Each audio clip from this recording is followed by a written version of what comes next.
Cette édition du dimanche 29 janvier 2023. Bien le bonjour à tous et merci d'être sur STV. 7 jours que la dépouille du chef de chaîne d'Amplitude FM a été retrouvée mutilée à Ibogo 3 dans la région du centre et le Cameroun est toujours sous le choc. Les réactions s'enchaînent aussi bien sur le triangle national qu'à l'international. La profession demande une enquête et surtout que les conclusions de la dite enquête soient rendues publiques. Et comme pour davantage mettre la pression sur les autorités, des chefs traditionnels de la Léquié en faisant des rites le 25 janvier sur le lieu où le corps sans vie et en décomposition de l'homme de médias a été retrouvé en adressant un message solennel au chef de l'État. Il réclame une enquête qui permettra de mettre la main sur les coupables et que soient enterrés les restes de Martinez Zogo en Vogmeka. Précisons qu'ils seront désavoués le 26 janvier par le président de l'association des chefs traditionnels de la Léquié. Martinez Zogo, quel est le message derrière cet assassinat? Quelle est la portée de l'action des gardiens de la tradition de la Léquié? Y aura-t-il un avant et un après Martinez Zogo au Cameroun? Dans quelle atmosphère travaillent aujourd'hui les journalistes camerounais? Le panel répond à ces questions et à bien d'autres dans un instant. Ottawa et Yaoundé, quand une annonce de médiation au sujet de la crise dans les régions du nord-ouest et du sud-ouest Cameroun divise. En effet, le ministre de la Communication refute l'annonce faite publiquement par la ministre canadienne des Affaires étrangères. Le 20 janvier, cette dernière affirme que son gouvernement a été mandaté pour jouer les facilitateurs dans le conflit du Nozo. Le démenti formel des autorités camerounaises arrive 4 jours plus tard. Question, que s'est-il réellement passé? Pour parler de ces sujets, nous recevons Paul Maël, journaliste. Bonjour et merci de signer votre grand retour sur STV et à la télévision notamment. Bonjour Léla, merci de m'avoir invité. C'est effectivement mon premier plateau de télé depuis bientôt 4 ans. Où j'étais occupé j'avais d'autres occupations. Donc merci de m'avoir invité. Bonjour à mes copanélistes et bonjour à vos très nombreux téléspectateurs. Je voudrais juste profiter de 2 secondes pour adresser mes sincères condoléances à la famille de Martinez Zogo et pas que lui, également à celle du ministre Dodo Ndoké qui est également décédé récemment et à toute la panoplie de nos artistes de talent qui sont également partis entre la fin du mois de décembre et le mois de janvier. Merci en tout cas d'être avec nous ce dimanche. À côté de vous, un autre journaliste, le directeur de publication du journal Le Calam, Xavier Messé. Bonjour Xavier Messé, merci d'être avec nous ce dimanche. Merci beaucoup de m'avoir invité. J'en profite pour saluer Paul que je n'ai pas vu depuis 3 ans. Pensez-vous, nous avons travaillé ensemble pendant 7 ans. Il a lancé une émission très célèbre, mais après il a pris d'autres directions. Il n'a pas voulu dire qu'il est allé en politique, il s'est essayé.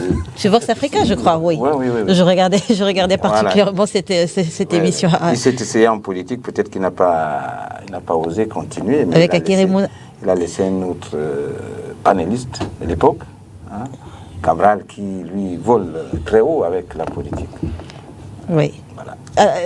Paul Maël, vous étiez politicien ou alors vous étiez communicateur pour Akérémouna?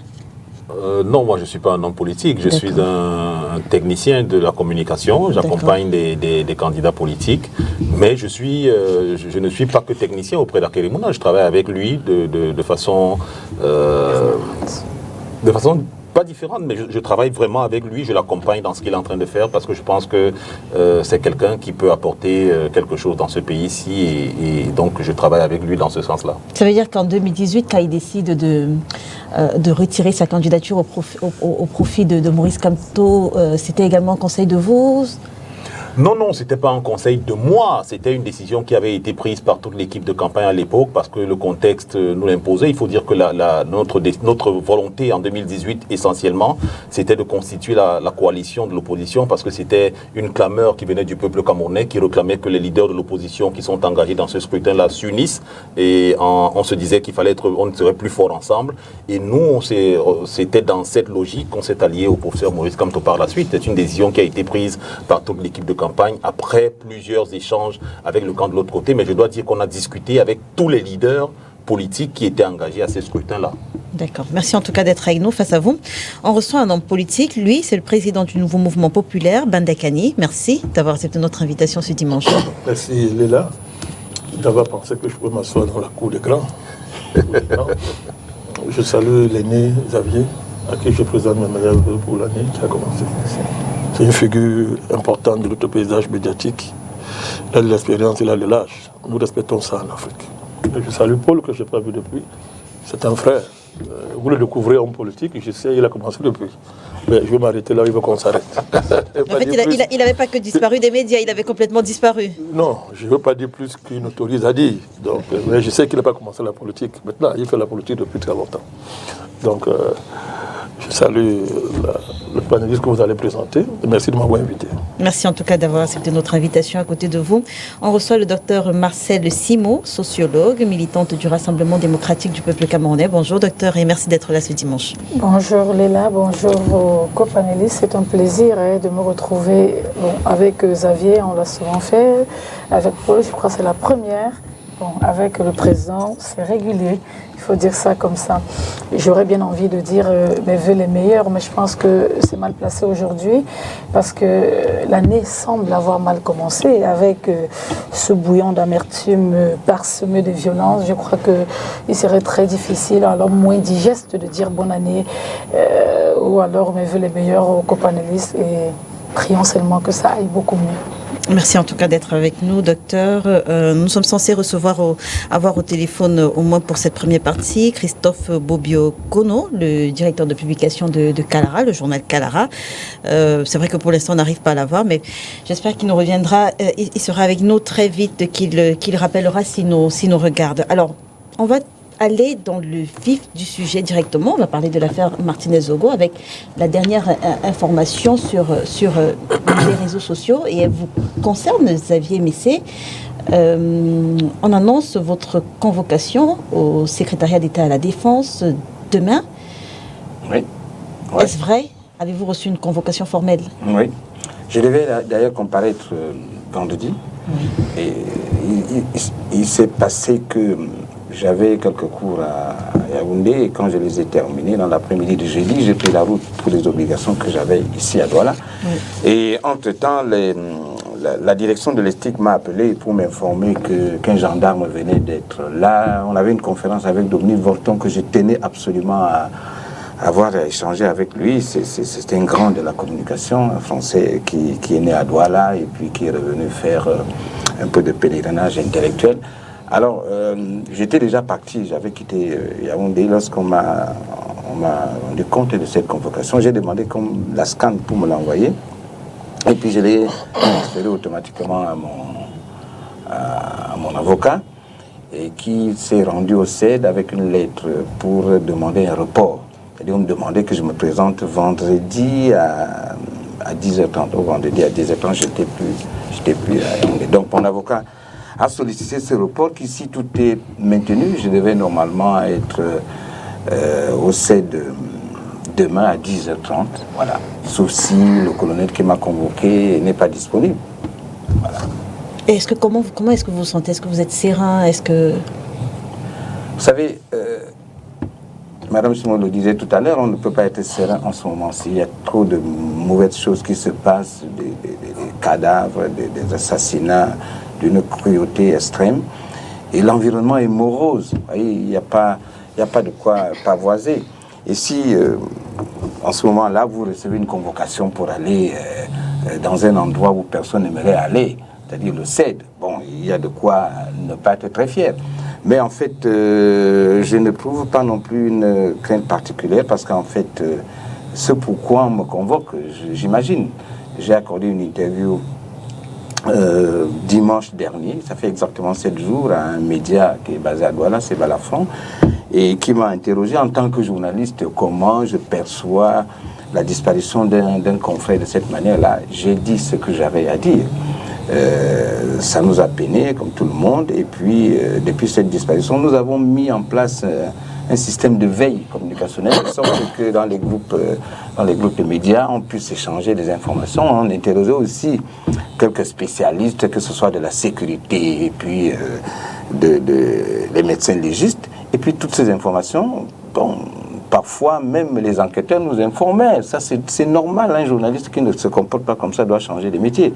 Et nous avons essayé d'avoir au maximum d'informations, mais ces informations, on les recoupe, on vérifie, on va auprès de ceux qui sont capables de nous informer davantage. Bon, moi, j'ai été surpris, tollé, lorsque j'ai accordé cette interview à Radio Balafon. Ça m'a surpris, les réactions, ça venait de partout, les gens ont interprété chacun à sa manière. J'étais obligé de faire une mise au point. J'ai dit, en fait, vous parlez de quoi? Vous n'avez qu'à vous reporter sur la bande sonore de Balafon. Écoutez bien ce que j'ai dit. Je ne dis pas que je connais pas les commanditaires, je connais pas les assassins. Je fais un travail de journaliste qui est de faire une analyse. Et puis, ça m'a surpris les interprétations qui ont suivi, n'est-ce pas, ma sortie. Et je crois que c'est pour cela que je suis convoqué à la gendarmerie. Voilà. Alors, Paul Maël, la presse camerounaise continue de pleurer Martinez Zogo. On a également ce qui arrive à Xavier Messé. On ne peut ne pas en parler. Je pense que ça replace la question des sources et même de la protection des sources dans la pratique du journalisme au Cameroun. Ça recentre le débat sur plusieurs choses. D'abord, moi, je suis gêné d'entendre que c'est une affaire de journalistes. Et quand je vois les réactions sur les réseaux sociaux, j'entends les gens dire il faut que les journalistes se mobilisent, il faut que les journalistes fassent ci. Ce n'est pas une affaire de journalistes. Avant que Martinez Zogo ne soit journaliste, c'était un fils, c'était un père, c'était un époux, c'était un frère, c'était un neveu, c'était un cousin. C'est un citoyen camerounais qui a été enlevé et qui a été sauvagement torturé et assassiné. Ça, c'est inacceptable. Et je voudrais juste attirer l'attention de tout le monde sur le fait que si on a pu faire ça à un journaliste qui avait une notoriété établie, avec un relationnel conséquent, imaginez ce qu'on peut faire à M. Lambda. Peut-être que nous sommes au courant parce que c'était Martinez Zogo et qu'il y a des gens dans ce pays qui disparaissent comme ça et qu'on ne revoit plus, alors dont on retrouve les dépouilles en état de putréfaction et dont personne ne parle parce que personne ne les connaît. Donc je voudrais qu'on regarde cette affaire sur le plan de sa globalité. Et donc, le défi ici, à mon avis, est à un double niveau. Le premier niveau, c'est de faire en sorte que les Camerounais puissent se sentir en sécurité dans leur pays, que cela n'arrive pas, que ce soit à un journaliste ou à un citoyen lambda, mais en plus qu'on puisse refaire confiance non seulement aux forces de maintien de l'ordre et aux services de renseignement camerounais, mais aussi à la justice camerounaise. Et c'est là où le discours que le ministre de la Communication a tenu quant au fait que le Cameroun est un État de droit va prendre toute sa crédibilité. C'est-à-dire que pour que nous soyons convaincus que nous sommes un État de droit, il faudrait que les coupables soient retrouvés et soient livrés à la justice. Ça, c'est quelque chose de fondamental. Pas comme on a fait par le passé où on nous a servi des versions et il y a eu des enquêtes qui ont été ouvertes qui n'ont pas été clôturées. Cette fois-ci, il faut véritablement que l'ordre soit restauré. L'ordre ici restauré, ça veut dire que les enquêtes soient menées. On dit toujours que les services de renseignement camerounais sont parmi les plus brillants du continent africain. Il ne faut pas que ça se limite à savoir qui couche avec qui ou qui boit la bière dans quel bar. Il faut que justement dans ce genre de cas, ces services de renseignement fassent véritablement leur travail. Pour revenir à l'exercice de notre métier. Avec le cas Xavier Messé notamment, est-ce que l'entendre, ça pourrait aider à faire avancer l'enquête ? Je suppose que si. Moi, je ne suis pas inquiet parce que Xavier est convoqué demain. Je suppose que les enquêteurs qui le convoquent, c'est pour avoir un certain nombre d'éléments à sa possession qui permettront à l'enquête d'avancer. Mais pour l'instant, l'enquête n'est pas bloquée pour ça. Vous savez pourquoi l'enquête est bloquée? L'enquête est bloquée simplement parce que les médecins légistes qui ont procédé à l'autopsie estiment que dans l'état d'avancement, de décomposition du corps actuel, il est impossible, malgré l'identification par la famille, d'établir une identification professionnelle. Donc, il faut procéder par un test ADN. Les prélèvements auraient été effectués sur la dépouille qui a été retrouvée et sur certains membres de sa famille. Il faut que... les tests ADN ne se font pas au Cameroun. Donc le problème, c'est qu'il faut envoyer ces prélèvements à l'étranger. Notamment, le Cameroun a souvent l'habitude d'utiliser 2 pays pour ce genre d'exercice, l'Allemagne et l'Espagne. Les tests sont évalués à environ... ce qui moins de équivaut... 400 000 si je me réfère à ce que dit le journal. Mais si on prend en compte les frais de convoiement, on est dans les 550 600 000 francs CFA, donc beaucoup moins qu'1 million. Sauf qu'aujourd'hui, la question qui se pose, c'est qui doit payer. Est-ce que c'est la famille? Moi, je trouve scandaleux qu'on demande ça à la famille. Je pense que le gouvernement qui a ouvert une enquête devrait s'occuper de ces frais-là et c'est à ce niveau-là que cette enquête-là est bloquée. Donc, j'espère que pour Xavier également, la convocation va être destinée à l'exploiter pour voir si les éléments en sa possession peuvent permettre de faire avancer cette enquête. Mais ce que je voudrais dire, et je suis très très embêté, parce que Xavier, c'est tout le respect, tout l'estime que j'ai pour l'aîné qu'il est, tant sur le plan civil que sur le plan professionnel. Moi, j'ai été très embêté d'écouter cette interview de Xavier Messé. J'ai été très embêté. Vous l'avez écouté en direct? Oui, je l'ai écouté. Non, je l'ai écouté en direct. Je l'ai écouté en direct et je l'ai revu 2 ou 3 fois par la suite quand Cyril Bojipo a publié le lien sur sa page Facebook.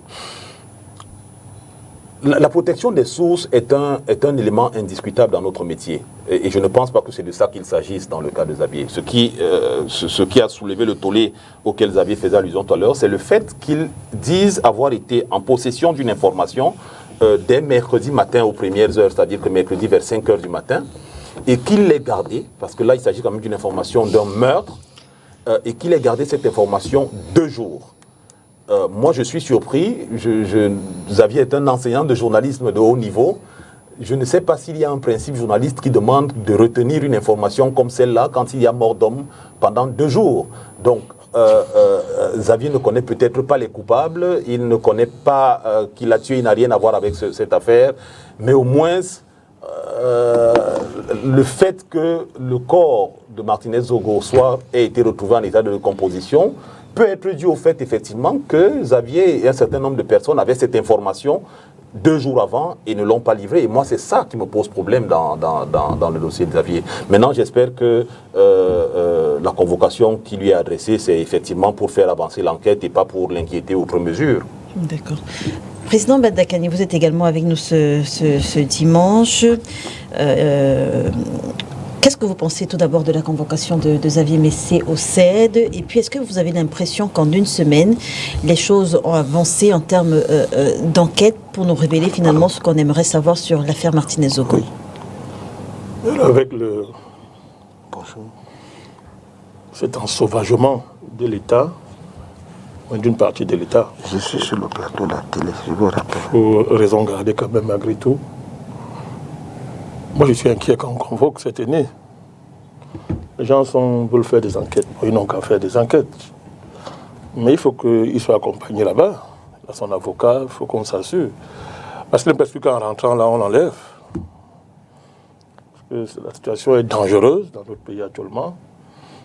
Les gens qui ont fait ce qu'ils ont fait à Martinez-Zogo nous ont envoyé un message clair, on a bien compris. Et il faut qu'on se prépare en conséquence. Se préparer en conséquence. Moi, je ne fais plus confiance au service de l'État. Moi, je le dis clairement, je ne fais plus confiance au service de l'État en la matière. En la matière, parce qu'il y a des précédents qui n'ont pas été élucidés. De là à dire qu'on n'est plus dans un état de droit, je ne franchirai pas le pas. Mais nous disons que l'état de droit est sous hypnose. Il est sous contrôle. Vous savez, c'est quelqu'un qui nous a dit que la loi est comme une toile d'araignée. C'est Rousseau qui nous a dit ça. Ça attrape les petites mouches et les grosses mouches passent. Et là, ce sont les grosses mouches qui ont agi là. Donc, je ne fais pas confiance à l'État, sauf que ça me démontre le contraire dans sa capacité à mettre fait la lumière sur cette affaire.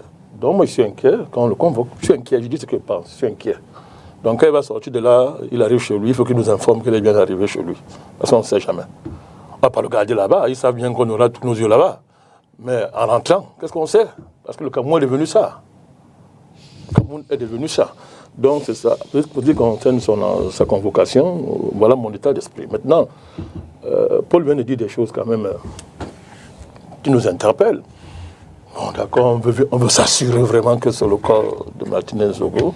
Et ça dit que le ministre de la Communication, porte-parole du gouvernement, en faisant le deuxième communiqué qu'il a fait, il n'était pas sûr que c'est le corps de Zogo. Il n'était pas sûr. Quand on fait ce communiqué, sur quelle base? Pour qu'on nous envoie on va aller faire les tests ADN. C'est bien tout ça. Mais ça peut aussi camoufler des techniques sophistiquées, les techniques d'experts pour faire diversion. Parce que entre vérifier un ADN, des suspects peuvent se planquer. Ce n'est pas une technique pour planquer les suspects. Je pose la question. On a bien vu que cette affaire-là, c'est une affaire de professionnels. Les gens qui ont fait l'étude, ce sont des professionnels. Donc, les professionnels vont jusqu'au bout.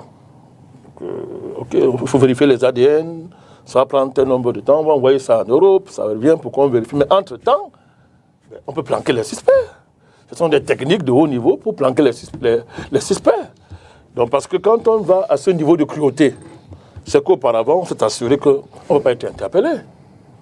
que ce soit les exécutants, que ce soit au niveau des commanditaires. Donc je rejoins Paul quand il dit que ce n'est pas une affaire des journalistes. Ce n'est pas les journalistes qui ont tué Martinez.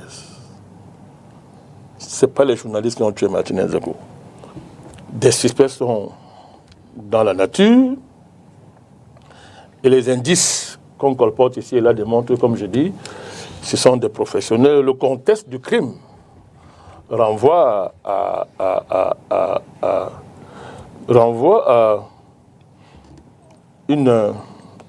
nous oblige de constater que notre État se criminalise et que cette criminalisation de l'État est en train de prendre une tournure extraordinaire. Ce n'est pas tout l'État qui est criminalisé, mais une bonne partie de l'État du Cameroun s'inscrit dans la criminalité d'État. Et cette criminalisation de l'État, à travers le meurtre crapuleux de Martinez, n'est pas sa première manifestation dans notre pays. Il y a eu beaucoup de cas dans notre pays où on voyait déjà cette tendance criminelle de l'État se manifester. Évidemment, son enracinement est historique, il est lointain. Je suis de ceux qui disent, je ne le dis pas, des ouvrages le démontrent, l'histoire du Cameroun le prouve. Notre État est né dans le crime. Il est né dans la corruption, et la corruption marche avec le crime. Parce que, comment on a fait pour imposer une indépendance factice à notre pays? On a assassiné par milliers des Camerounais pour délit du pécisme, pour délit de patriotisme. On les a liquidés avec des méthodes criminelles.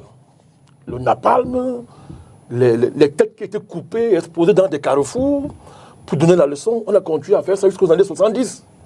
70, on faisait ça, on coupe la tête des gens, on dit qu'ils sont des maquisards, on expose ça. Mais qu'un État fonctionne comme ça, c'est du crime d'État. Sauf que sur Aïdjo, on a canalisé ça politiquement dans le cadre du parti unique et à travers les lois d'exception qui ont fait que la violence d'État et les crimes d'État étaient justifiés par soi-disant tout ce qu'on a raconté. Mais depuis un certain temps, on peut dire depuis les années 86, depuis le coup d'État de 84, on a observé, n'est-ce pas, ce nouveau cycle de criminalisation de l'État, cette fois-ci, que ce sont des agents de l'État, des hauts agents de l'État, qui, après avoir pillé les caisses de l'État, braqué les caisses de l'État, se donnent les moyens de leur impunité. On ne les touche pas. On aura le... Et je termine, oui, c'est important. Parce qu'il a dit une chose qui est importante. Je vois si c'est là, oui. je suis. Donc, cette construction de l'impunité des grands criminels qui sont au sommet de l'État, n'est-ce pas, oui, vise à entraîner l'État dans une dérive criminelle. La question de savoir, après ce que Zogo vient de vivre, si les criminels ont pris le dessus sur les forces saines de l'État. La question elle est là, c'est pour ça qu'on interpelle le président. C'est pour ça que ce n'est pas une affaire de journaliste, c'est une affaire politique.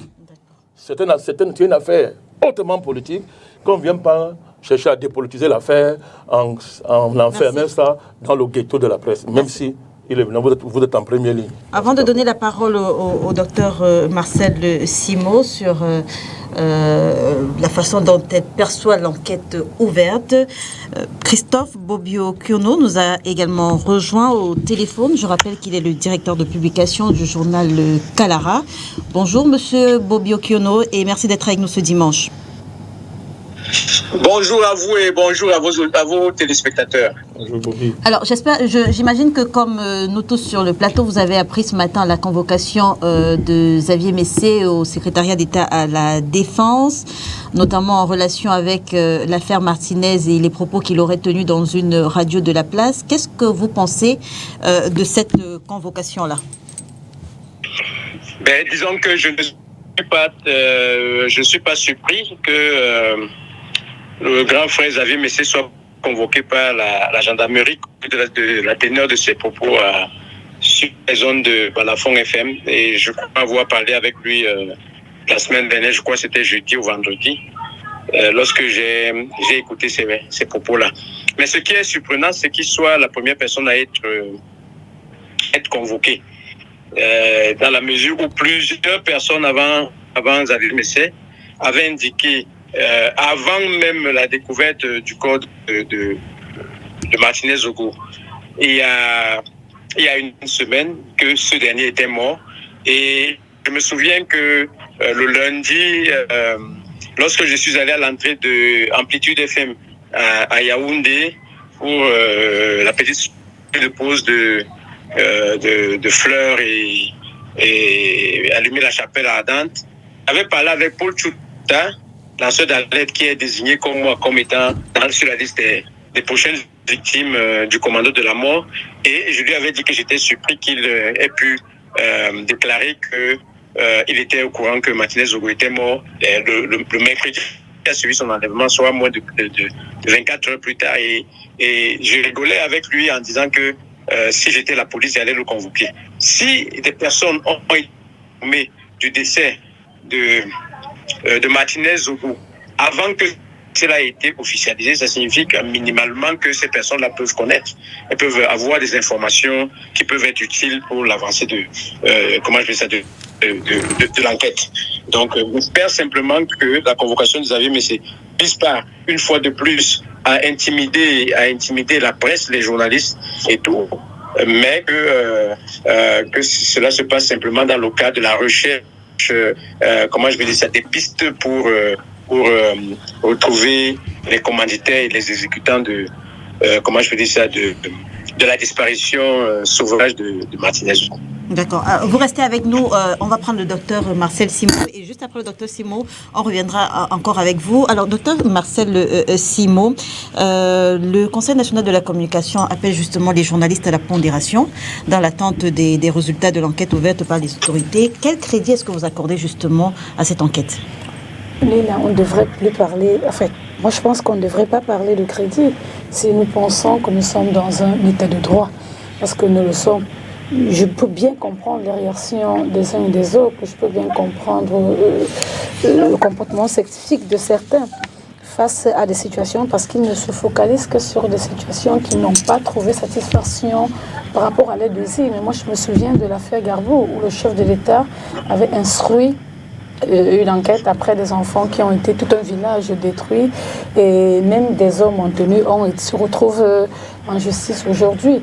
Donc il y a à Yafor, donc il y a une panoplie, je crois, d'enquêtes qui ont trouvé satisfaction. Je peux bien comprendre le sentiment très fort, la panique, la peine que tout le monde peut avoir parce que Paul Mayel a bien précisé la situation parce que c'est ce que je tentais de faire depuis que cette histoire a commencé. J'étais très gênée d'entendre les gens se focaliser seulement sur le corps journaliste. Je me dis non, c'est une histoire d'un citoyen camerounais qui est froidement assassiné, qui est sauvagement assassiné et je pense qu'aucun individu, nous savons tous que nous allons mourir, mais personne ne peut même dans le choix de la mort vous dire que je préfère mourir de cette manière-là. Donc rien que sur ce fait, tout le monde s'inscrit en faux, tout le monde s'indigne, tout le monde est déçu et voudrait qu'une lumière soit faite sur cette affaire pour que de tels crimes, même dans la pensée de ceux qui l'ont commis déjà soient arrêtés, mais dans la pensée de ceux qui veulent recommettre de telles actions, que ça ne se produise plus. Donc malheureusement, on est dans une logique où l'émotion, le désir de vouloir trouver satisfaction immédiate nous amène à compter, à faire des décomptes et à faire des décomptes. On oublie que nous sommes dans une situation où il y a une investigation à faire. Moi, j'ai même envie de dire une affaire d'État. Moi, j'ai envie de dire ça comme ça parce que celui qui est décidé, c'était pas monsieur n'importe qui, c'était pas monsieur tout le monde. C'était un journaliste connu, un animateur de la place connu de tous, apprécié de tous et reconnu pour ses prises de parole. Et d'ailleurs, je vais m'aller plus loin en disant que j'ai envie de dire même que Martinez est mort parce qu'il a voulu accompagner le chef de l'État à lutter, à traquer les détourneurs de fonds publics. Parce que le 31 décembre, le chef de l'État a bien demandé aux Camerounais de l'accompagner dans cette mission-là. C'est une mission qu'il a toujours menée et vous convenez avec moi que nos prisons, que ce soit à Yaoundé ou à Douala, elles sont totalement pleines. Donc maintenant, le problème n'est pas d'insister sur est-ce que ça aura lieu, on va marcher, on ne va pas marcher, on va pleurer le matin, on va pleurer à midi. Non, je ne pense pas. Et c'est d'ailleurs pour cette raison que le ministre de la Communication, porte-parole du gouvernement, a fait une sortie en demandant, je crois en implorant, je vais dire ça comme ça parce que j'ai suivi la petite échange qu'il a eu avec les médias de la place, même en fait, de partout ceux qui étaient sur les lieux, en leur demandant, ils ne leur interdisaient pas la marche qui était supposée parlant de Chantal Thuillier-Letran, Mir leur disait, non, c'est pas qu'il est contre la marge, mais il a simplement peur d'une certaine récupération. Et très rapidement, je me souviens de comment a commencé la crise anglophone. Les avocats et les enseignants ont commencé, j'ai envie de dire, leurs choses pour des revendications concrètes et sereines. Mais on sait ce que c'est devenu aujourd'hui, et la récupération qui a été faite tout autour. Et en même temps, il faut reconnaître le contexte sociopolitique actuel au Cameroun. Moi, j'aime toujours qu'on le souligne. Le Cameroun, actuellement, sur le plan sociopolitique, n'est pas assez stable avec toutes les violences que nous avons. Oui, la presse et les autres citoyens, parce que, comme Paul Mahé le disait, ça ne concerne pas que la presse. Voilà, et je l'ai dit également, ce n'est pas une histoire de la presse seulement, mais on doit pleurer. On a des méthodes, on a des moyens pour demander que la justice soit faite. Quels moyens? D'ailleurs, les journalistes ont commencé par la presse morte. Moi, j'ai entendu parler. Non, pas de presse morte, se vêtir de noir. Non. Il y a un constat, par exemple, pas de... Comment est-ce qu'ils appellent ça? Voilà, ils ont une... Non, il y a kiosque mort, il y a antenne morte. Je dis que... Non, mais ça, c'est des actions individuelles. Elles ne sont pas nationales. Oui, donc voilà. Par exemple, Delors Magellan Cabrien a mis son journal en berne pendant une semaine. Voilà, par exemple. Mais il n'y a pas encore eu de concertation de la presse. Merci Paul. Donc voilà, maintenant, voilà autant de choses. Donc je crois qu'on gagnerait à s'asseoir. En fait, le corps journalistique gagnerait à s'asseoir et de trouver des stratégies beaucoup plus citoyennes, beaucoup plus responsables pour imposer. Parce que ce n'est pas une action qu'ils feront seuls. Les hommes politiques, nous entrerons également en jeu pour imploser, pour exiger. En ce moment-là, je parle d'une exigence, qu'une lumière soit faite sur cette affaire. Alors, maintenant, si vous me permettez de revenir un tout petit peu sur... parce que j'ai également eu la chance de suivre... nos grands frères, que je respecte énormément, ça il le sait, à Balafon, à Radio Balafon, je crois le lendemain, 1 à 2 jours après, je ne me souviens plus du jour, et ça a également fait le tollé dans le tour des réseaux sociaux. Mais ce que je ne comprends pas, c'est que vous refusez de voir clairement la vérité, que Paul Mahé a très vite décliné. Je ne peux pas apprendre quand vous dites que Dr Simo est morte à 3 heures. Léla, et vous allez vous coucher, vous dormez, on vous dit Dr Simo est mort dimanche à 3 heures, j'ai l'information. Christophe Bobiokono fait également savoir qu'il n'est pas le premier à l'avoir dit, qu'il n'est pas ni le premier ni le seul à avoir dit. Vous dormez lundi, vous dormez mardi, j'ai envie de poser la question. Bon, ça, nous ne savons pas. Mais l'information que nous avons eue à ciel ouvert, c'est l'interview qu'a donné notre grand frère dans une chaîne de la place. C'est ce que bon, maintenant, les autres, peut-être, l'ont dit de bouche à oreille, dans des chaumières, je ne sais pas trop. Non, je veux comprendre. Je veux dire, dans les réseaux... Voilà. Non, ce que je veux dire, c'est que... Si nous réveillons, ce que nous réveillons, ce n'est pas des choses que nous avons entendues dans les journaux. Ce que je veux dire, c'est que tout le monde a entendu le grand frère le dire dans une chaîne de la place, et je veux comprendre comment est-ce qu'il a dormi. Moi, c'est ça mon interrogation. Comment est-ce qu'il a pu dormir, sachant que son frère a été zigouillé il n'est pas question de faire le procès de Xavier Messé sur ce plateau. Allez-y. Ils sont libres de faire mon procès. Allez-y. Non, personne juste une interrogation. Je vais dire ceci. Lorsque Martinez Zogo est enlevé le mardi, je peux vous assurer que tous les journalistes sérieux commencent à chercher des informations partout. Je l'ai fait aussi. Et vous oubliez que mon interview, c'est dimanche. Dimanche que j'accorde cette interview, 5 jours après. Et entre-temps, les personnes que nous appelons à droite, à gauche, les journalistes, on les appelle. Il y a 2 interviews qui sont passées. Il y a une interview qui est passée sur Radio Balafon, où un expert à Douala décrit, il dit que si on l'a enlevé mardi, c'est certain qu'entre la nuit de mardi et mercredi, il serait déjà mort. Ce sont des informations que nous recevons. Vous étiez sur le plateau avec cet expert. Ce sont des informations que nous recevons. Un journaliste qui reçoit cette information, il la prend au sérieux. Deuxièmement, il y a le journal Le Jour qui accorde, à qui un médecin légiste accorde une interview le 26. Il dit exactement la même chose. Il dit que... J'aurais modestement proposé à... Allez-y, Christophe. Oui. J'aurais modestement proposé à Xavier, oui, de ne plus s'exprimer sur cette question-là maintenant qu'il est convoqué. Voilà, j'aurais modestement et je vous supplie de lui dire de ne plus s'exprimer. D'accord. Voilà. Oui, parce qu'on a également, Xavier Messé, c'est la presse, on a également ce devoir-là de vous, je ne vais pas dire encadrer, parce que modestement, je ne pourrais pas. Mais vous savez, quand vous êtes sur un plateau et que vous écoutez des choses auxquelles vous n'adhérez pas, vous savez qu'il y a la vérité ailleurs et puis vous ne pouvez pas résister de ne pas répondre. Parce qu'il n'y a que mon interview que les gens ont suivi. Alors, ils n'ont pas suivi d'autres. Non pas. Voilà. C'est curieux. Alors pour ce deuxième tour de table, je propose qu'on reparte avec vous, Christophe Bobiokono. La nouvelle expression de ce vendredi parle de la traque des journalistes avec le directeur de publication du quotidien Le Jour qui, selon ce journal, raconte lui-même comment des inconnus ont essayé de repérer sa maison. Le contexte, il est connu. Pardonnez-moi un tout petit peu de revenir sur cet événement qui ne doit pas être très joyeux, qui doit d'ailleurs être assez pénible pour vous. Mais il y a quelque temps, vous avez été victime d'un accident. À votre avis, est-ce qu'on doit faire le lien entre ce que la nouvelle expression appelle la traque des journalistes et ce que vous avez vécu? D'abord, je voudrais que vous me permettiez de dire un mot sur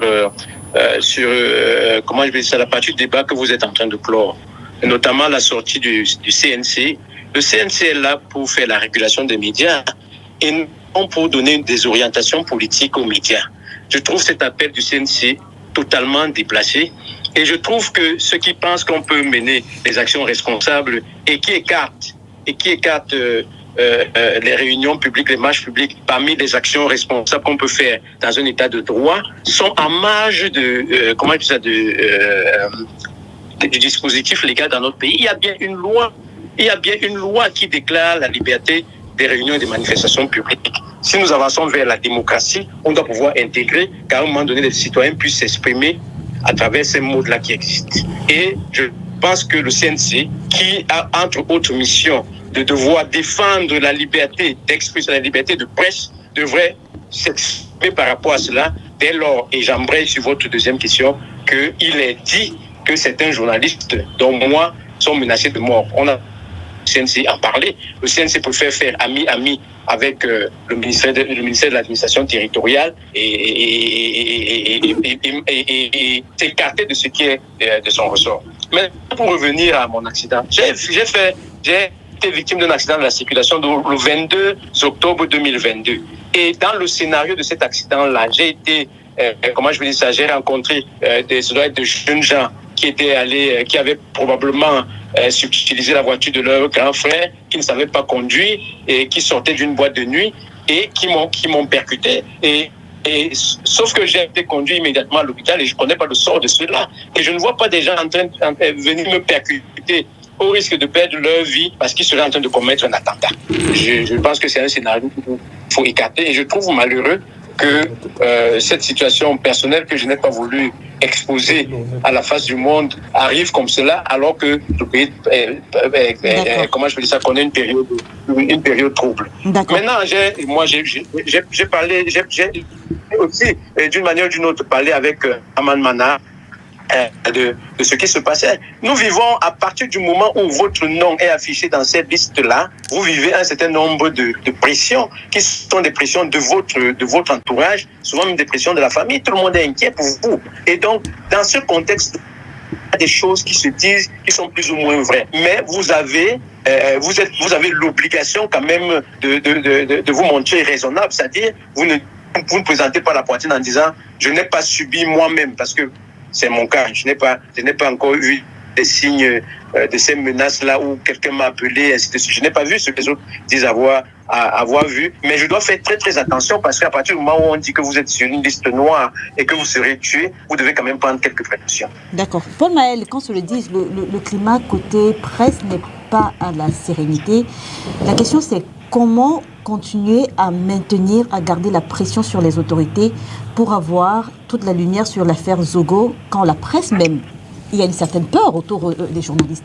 Non, Léla, ça me ramène à ce que je disais au début de mon propos. Je vais embrayer sur ce que Bobby vient de dire. La première chose, je maintiens que nous ne voyons pas cette affaire sous le prisme du journalisme. Ce n'est pas le milieu des journalistes qui n'est pas serein. C'est le pays tout entier qui manque de sérénité. Il y a une grosse tension aujourd'hui. Le docteur Simon faisait bien d'évoquer le contexte sociopolitique dans lequel on est. Mais il faut aussi avoir la lucidité, docteur Simon, de reconnaître que ce climat délétère dans lequel l'environnement sociopolitique du Cameroun se retrouve aujourd'hui est du fait du régime actuelle et donc du parti auquel vous appartenez, qu'on appelle le Rassemblement démocratique du peuple camerounais, dont la seule politique ces 30 dernières années, on le sait, a été de travailler au maintien de M. Biya au pouvoir. Et aujourd'hui, c'est les conséquences de cette politique-là qui entraînent la situation, la déliquescence dans laquelle nous sommes en train de vivre. Donc, je voulais également attirer l'attention sur quelque chose qui me semble fondamental dans le cadre de cette affaire. Il ne faut pas non plus qu'on parte dans la psychose, et c'est pourquoi je me réjouis que Christophe ait fait la part des choses avec son accident en disant que ça semble quand même vraisemblable que des jeunes décident de percuter son véhicule au risque de se perdre la vie. Il ne faut pas non plus qu'on parte dans une psychose parce que vous savez, dans ce genre de situation, c'est là où on profite également pour régler de vieux comptes. Où des gens, ou des intimidations vont ceci. Les menaces aux journalistes, on sait, ça date pas d'hier. Donc il ne faut pas non plus que cette situation parte en vrille. J'ai dit dans une publication que j'ai faite sur le réseau social Facebook que l'une des techniques de gestion de crise de ce gouvernement, c'est la technique du pourrissement. On sait que dans ce régime, on dit toujours laissons couler, ils vont se fatiguer, laissons couler, ils vont se fatiguer, et à la fin, on passe à autre chose. Aujourd'hui, il faudrait justement que la mobilisation et la pression qui viendraient pas seulement des journalistes, mais de tous les acteurs politiques, des leaders d'opinion, de la société civile, de tout le monde, fasse en sorte que le gouvernement mène cette enquête jusqu'au bout et que les résultats soient connus. Et je ne vois pas, comme le dit Bobby, je ne vois pas comment on peut faire ça sans passer par des manifestations. Docteur Simo, la République du Cameroun est un pays démocratique. La Constitution prévoit également la liberté de manifestation qui est consacrée également par la loi sur la liberté. Les gens doivent pouvoir manifester. C'est le rôle de la société, des acteurs de la société civile, d'organiser des manifestations, d'organiser des grèves. C'est légal dans une république. Le rôle du gouvernement et des forces de maintien de l'ordre, c'est d'encadrer ces manifestations-là et d'éviter qu'elles dérivent. Ici, nous faisons les choses à l'envers. On demande aux organisateurs de manifestations de faire en sorte que leurs manifestations ne dégénèrent pas. Non, c'est à la police et à la gendarmerie d'encadrer une manifestation pour qu'elle ne dégénère pas. Donc, si vous savez les méthodes qui vont faire en sorte que les gens mettent de la pression sur le gouvernement sans qu'on ait à manifester, sans qu'on ait à faire des manifestations, dites-les nous. Mais il faut mettre la pression sur ce gouvernement parce qu'aujourd'hui, c'est Martinez Zogo qui a été enlevé et qui a été assassiné. Demain, toute militante du RDP, ce que vous êtes, ça peut être vous, ça peut être n'importe qui. Donc, il faut qu'on enlève à ce crime la coloration corporatiste ou politique, et qu'on voit que dans un État comme le Cameroun, des citoyens se font enlever et se font outrageusement assassinés sans que rien ne soit établi. Le gouvernement doit dire, dans notre pays, ça ne se passe pas comme ça, et pour ça, il faut que les gens leur mettent de la pression, et la pression passe par un certain nombre de choses, notamment par ces manifestations dont nous parlons. Alors, le président Bandakani, avant Xavier Messé, parlant de pression, justement, qu'est-ce que vous pensez de la déclaration des chefs traditionnels de la Léquié? Quelle est la symbolique de cette sortie-là?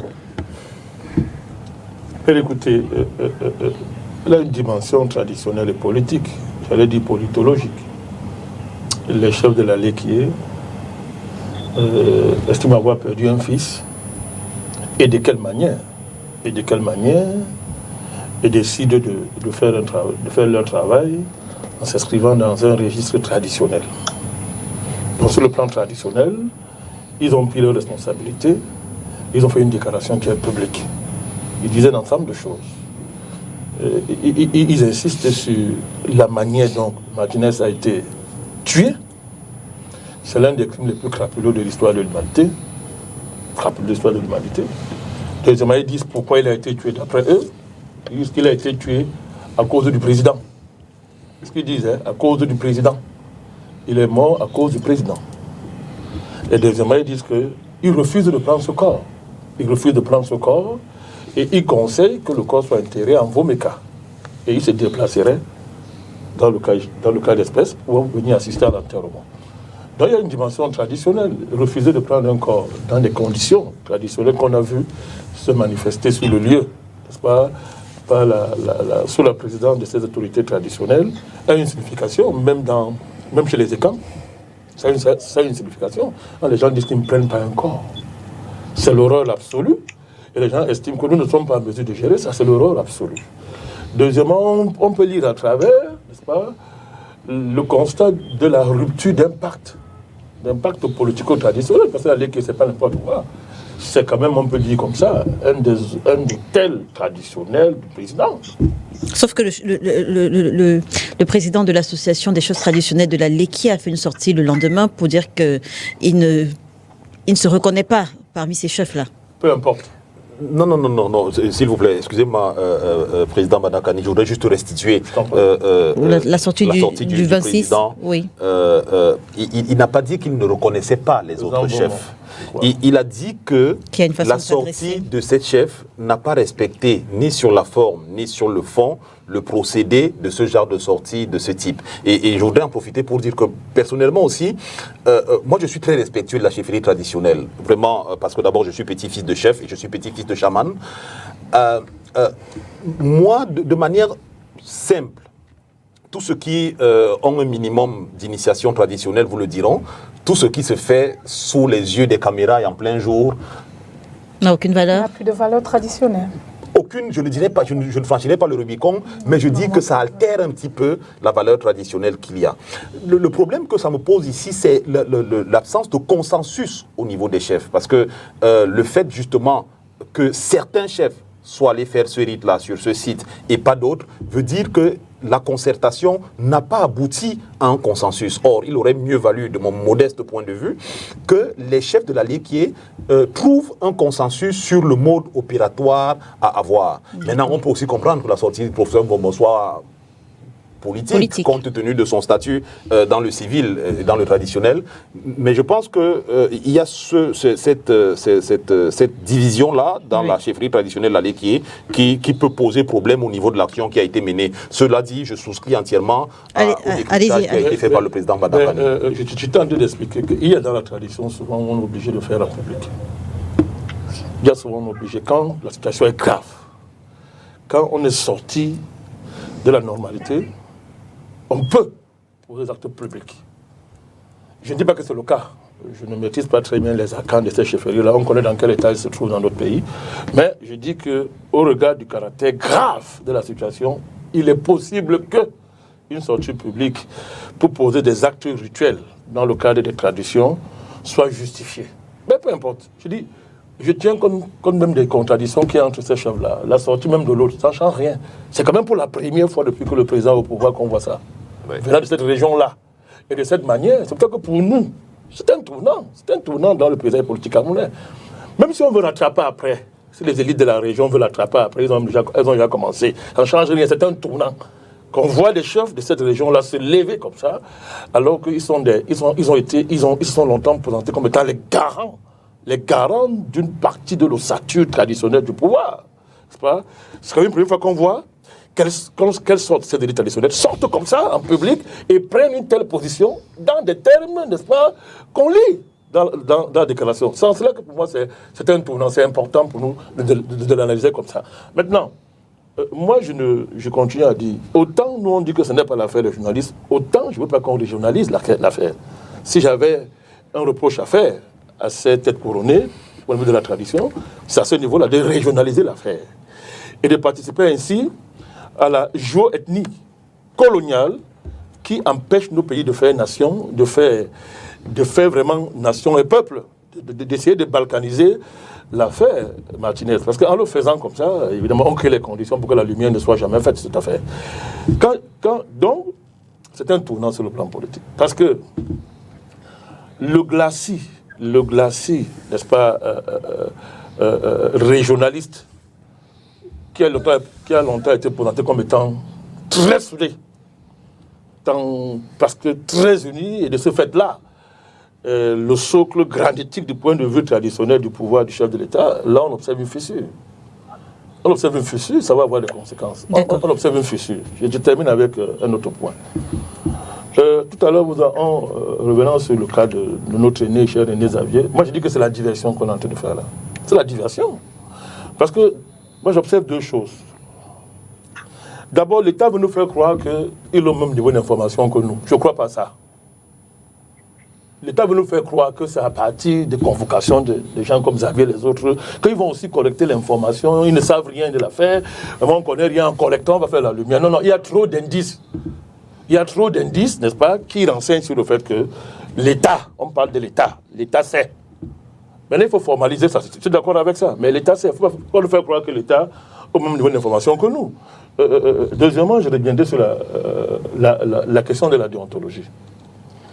Il est évident que la presse a des problèmes déontologiques. Ils sont là. Je n'ai pas l'autorité pour en parler, mais je vois.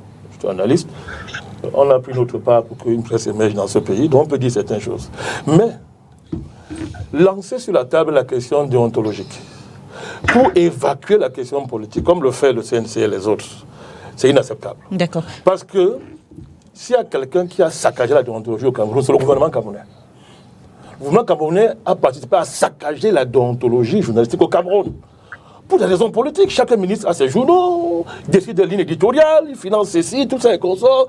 Mais tout ça, ça s'est fait sous les yeux du CNC et du gouvernement qui aujourd'hui veut tirer sur la corde de la déontologie pour justifier ce qui s'est passé à Fabien Martinez. C'est inacceptable. Rien ne justifie ce qu'on a fait à Martinez-Zogo. Rien.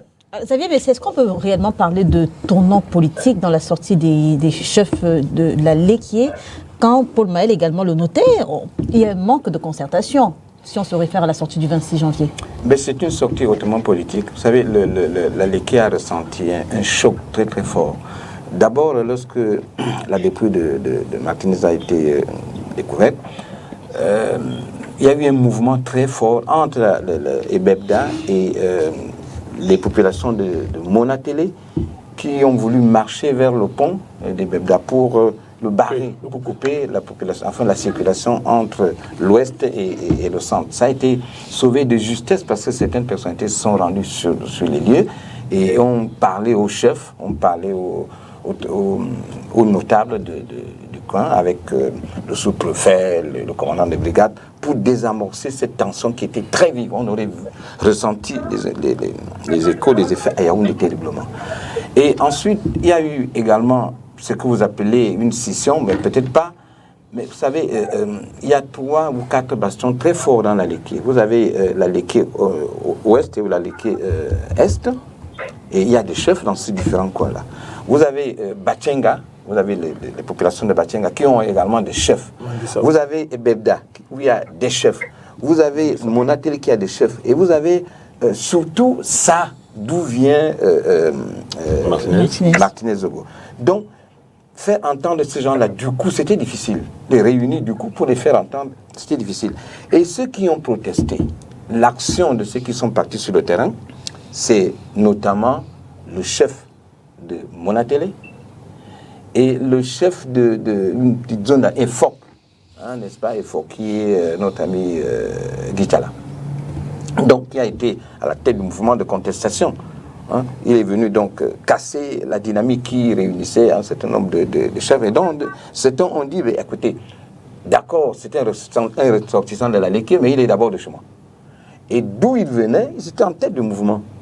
Et lorsque Paul a dit que maintenant, il y a un certain nombre de choses qui restent traditionnelles, vous ne pouvez rien faire aujourd'hui sans médias. Il n'y a pas de chef traditionnel. Le secteur où la tradition est la plus respectée, c'est à l'ouest. Vous avez vu les chefs à l'ouest. n'est pas dehors. Hein. Oui, bon, mais il y a toujours la télévision qui il y a des endroits sacrés. Donc, je voulais dire qu'il fallait s'attendre à cela, parce qu'il fallait s'attendre à cette scission. Absolument. Vous ne pouvez pas avoir un mouvement aussi fort, politiquement fort. Le président Vandakani le disait tout à l'heure, la Léquier est un bastion solide. Le chef de l'État a souvent été là-bas pour soit lancer sa campagne électorale. C'est un coin qui a toujours marqué son adhésion totale derrière le président Paul Biya. Mais c'était très difficile d'avoir un mouvement consensuel de manière globale. Non, étant donné qu'il y a quand même des teneurs comme Guy Tchala, qui est non seulement chef de l'association des chefs de la Léquier, mais également, je crois, il a même un autre titre national, c'est-à-dire le chef de l'association nationale des chefs.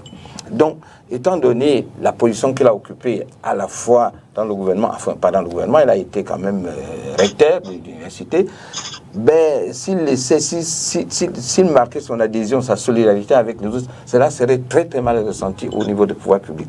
Il a fait ce qu'il a fait, comme d'autres sont allés désamorcer le mouvement qui consistait à barrer le pont. Donc je pense que le choc ressenti par les chefs de la Léquier, enfin, par l'ensemble des populations de la Léquier, a fait en sorte que les chefs sortent comme ça. Ils ne pouvaient pas rester indifférents. Parce que je peux vous assurer que depuis la sortie, la désolidarisation de Guy Tchala, mais il faut voir les réseaux sociaux, ce qu'on dit de lui, la jeunesse est mécontente, elle est elle est furieuse. Elle est furieuse. Donc, c'est un risque que Guitala a pris en désavouant ce chef-là. Quel que soit le prétexte qu'il a pris, bon, la forme n'y est pas, la méthode du bon, on ne sait pas tout ce qu'on sentait, mais toujours est-il qu'il s'est désolariser. Et en posant cet acte-là, il a à dos une bonne partie de la jeunesse de la Ligue. Sur la même question, Christophe Biokono, avant le docteur Simo. Vous êtes avec nous, Christophe? Bien sûr. Alors, que valent justement ces ultimatums des gardiens de la tradition? Est-ce que ça peut, en termes de pression, contribuer à faire avancer les choses? Mais ça fait partie du corps social. Ça fait partie du corps social et je suis tout à fait surpris que dans notre pays, on veuille toujours que les gens parlent de manière unanime. Il faudrait que ce soit tous les chefs de la Ligue pour que cela ait un sens. Non, mais on est en démocratie. On est en démocratie et il faudrait que, comment je peux dire ça, nous apprenions de la démocratie. Comment je peux dire ça, il faut savoir reconnaître la différence des autres.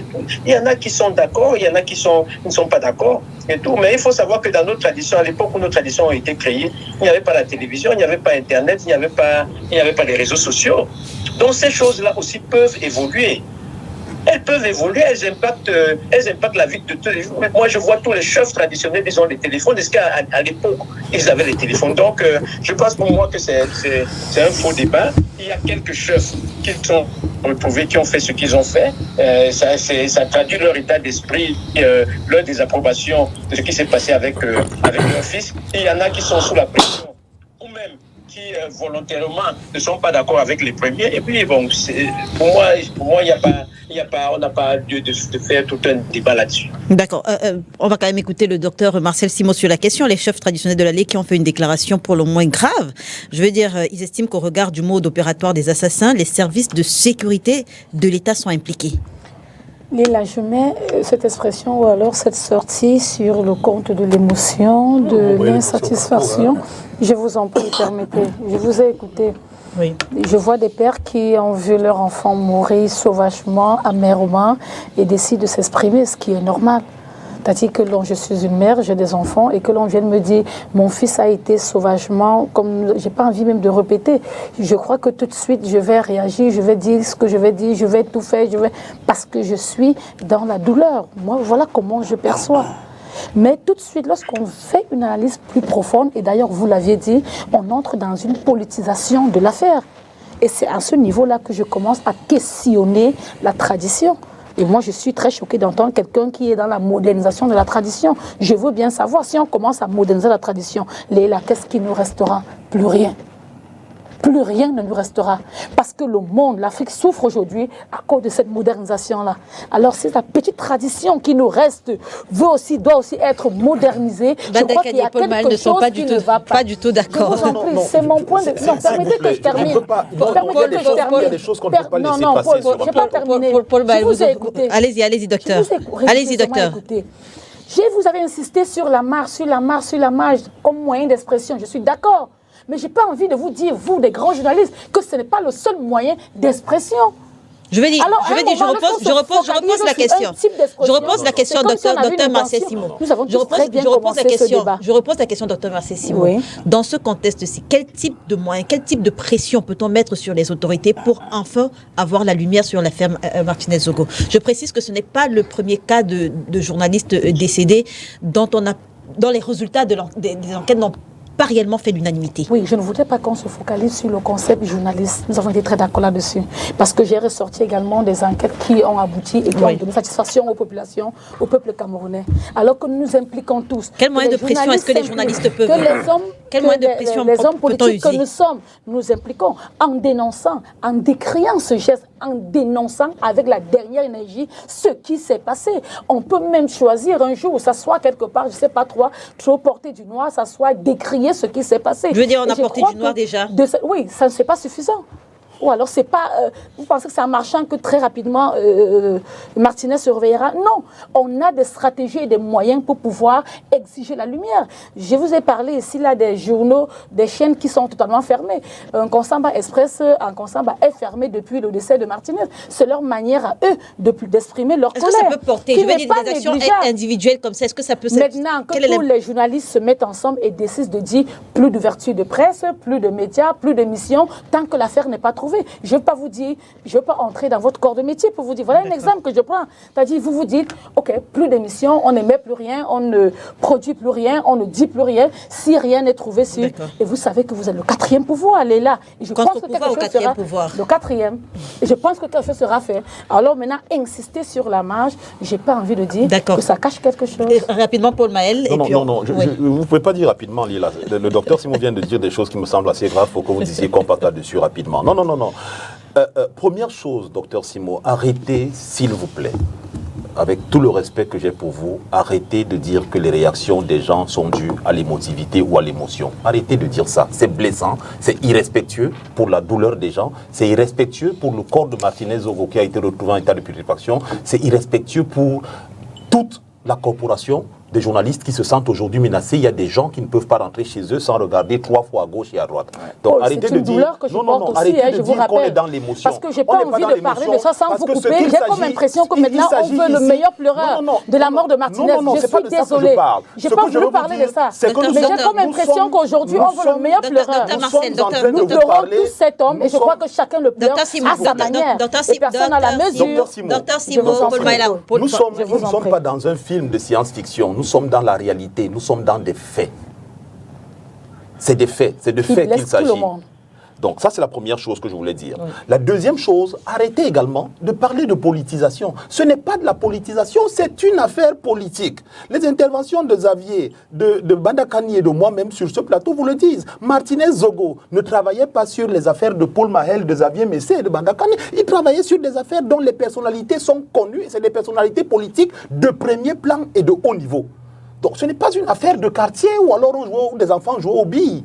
C'est une affaire hautement politique. Les dossiers sur lesquels travaille Martinez Zogo sont des dossiers politiques. Des personnalités dont les noms ressortent dans ces affaires-là sont des personnalités politiques de premier plan. Donc c'est une affaire politique. Ce n'est pas les journalistes qui sont en train de la politiser. Elle était déjà politique dès le départ.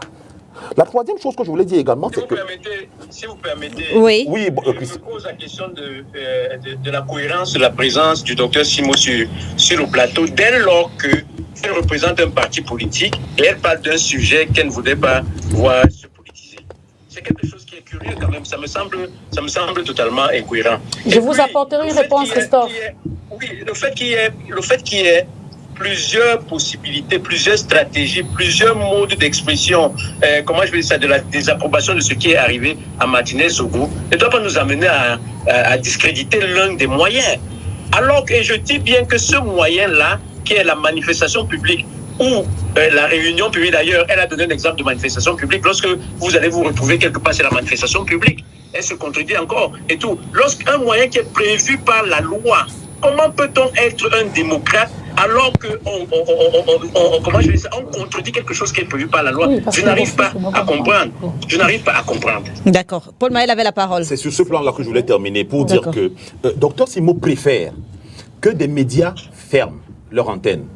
Elle n'imagine pas un seul instant ce que ça coûte en termes de manque à gagner pour un journal qui ne paraît pas ou pour une chaîne de télé ou de radio qui ferme son antenne pendant une journée. Donc elle préfère ce moyen qui entame la vie économique des organes de presse plutôt qu'une manifestation publique qui permettrait également de mettre la pression sur le gouvernement. Soit on veut que la vérité se manifeste, soit on ne veut pas qu'elle se manifeste. Vous marcherez en produisant, je veux comprendre. Une manifestation n'a rien...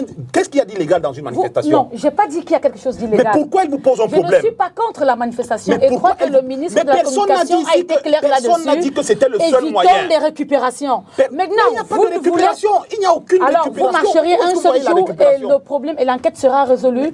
Parce que lorsqu'on parle de marche, je voudrais que vous marchiez tous les jours jusqu'à la situation soit trouvée. Et en ce moment-là, vous ne produirez pas. Madame, si finalement, je ne sais pas ce que nous voulons. Ça ne vous pose pas de problème. D'autres me parlent de marche. En quoi ça vous pose un problème si nous décidons de marcher tous les jours? Dites-moi. en tout cas aller sauter, si ça peut vous arranger. Voilà.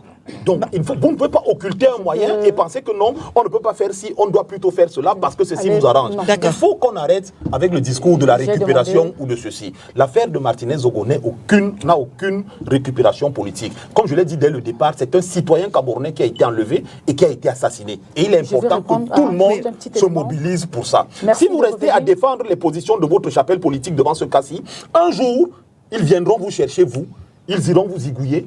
Et personne ne sera là pour vous défendre. Merci de l'avoir dit, parce que j'ai entendu Christophe dire qu'est-ce que je fais sur ce plateau.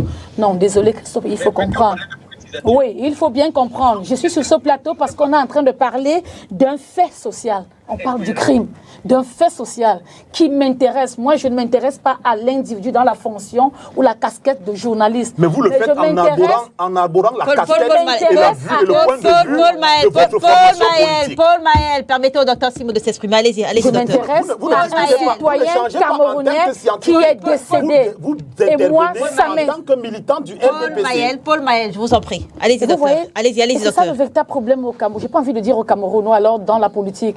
C'est qu'une fois que vous arborez la casquette de RDPC, on a tout de suite l'impression que vous n'avez rien à dire, vous n'avez rien à faire, vous n'avez rien à proposer, vous n'avez rien. Parce que dans les propos, dans les échanges, j'allais même l'oublier, Paul Maël a bien pris la peine de nous rappeler le maintien du chef de l'État. Et j'ai eu comme impression que non, il n'y a jamais eu élection.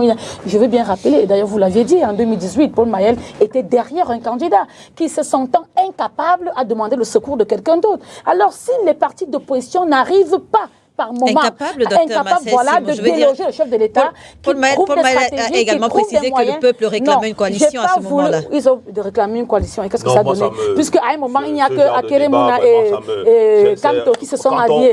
Et on a plus de 360. On avait en ce moment plus de 10 personnes politiques. Quand ce sera l'objet du débat, je reviendrai et on débattra. Refermons la parenthèse. D'accord avec moi, ce n'est pas l'objet, c'est parce que vous l'aviez souligné. Refermons cette parenthèse. Je l'ai noté, je l'ai oublié. Et quand vous revenez dessus, je dis, mais attendez, il y a quelque chose qui ne va sûr que vous avez bien compris ce que j'ai dit. Refermons la parenthèse. Que tout ceci est le maintien du chef de l'État comme s'il n'y avait pas eu. Refermons cette parenthèse. Refermons cette parenthèse.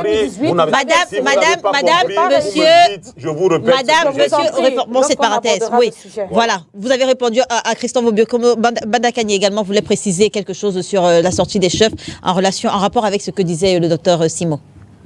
Bon, le registre de l'émotion...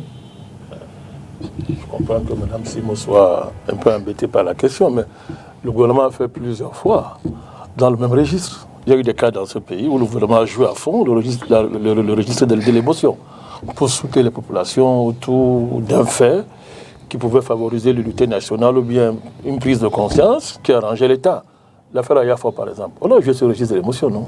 Ce n'est pas le seul cas. Donc, on ne peut pas dire... Comment vous voulez faire quelle magie? Vous avez les gens dans un frigo, dans le congélateur, les êtres humains sont faits d'émotions. Et le cas là, c'est un cas qui frappe l'émotion. Et ce n'est pas...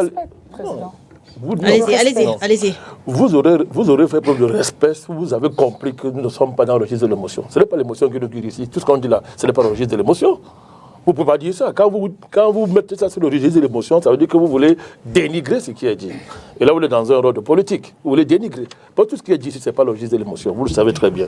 Deuxièmement, la question de la pression sur le régime. Oui, tout ce qui peut être fait pour mettre pression sur le régime, il faut le faire, simplement. Moi, je pense que la véritable pression, d'un point de vue politologique, c'est le pourrissement. Tout à l'heure, c'est Paul Maël qui l'a souligné, je crois. C'est toi qui l'as souligné.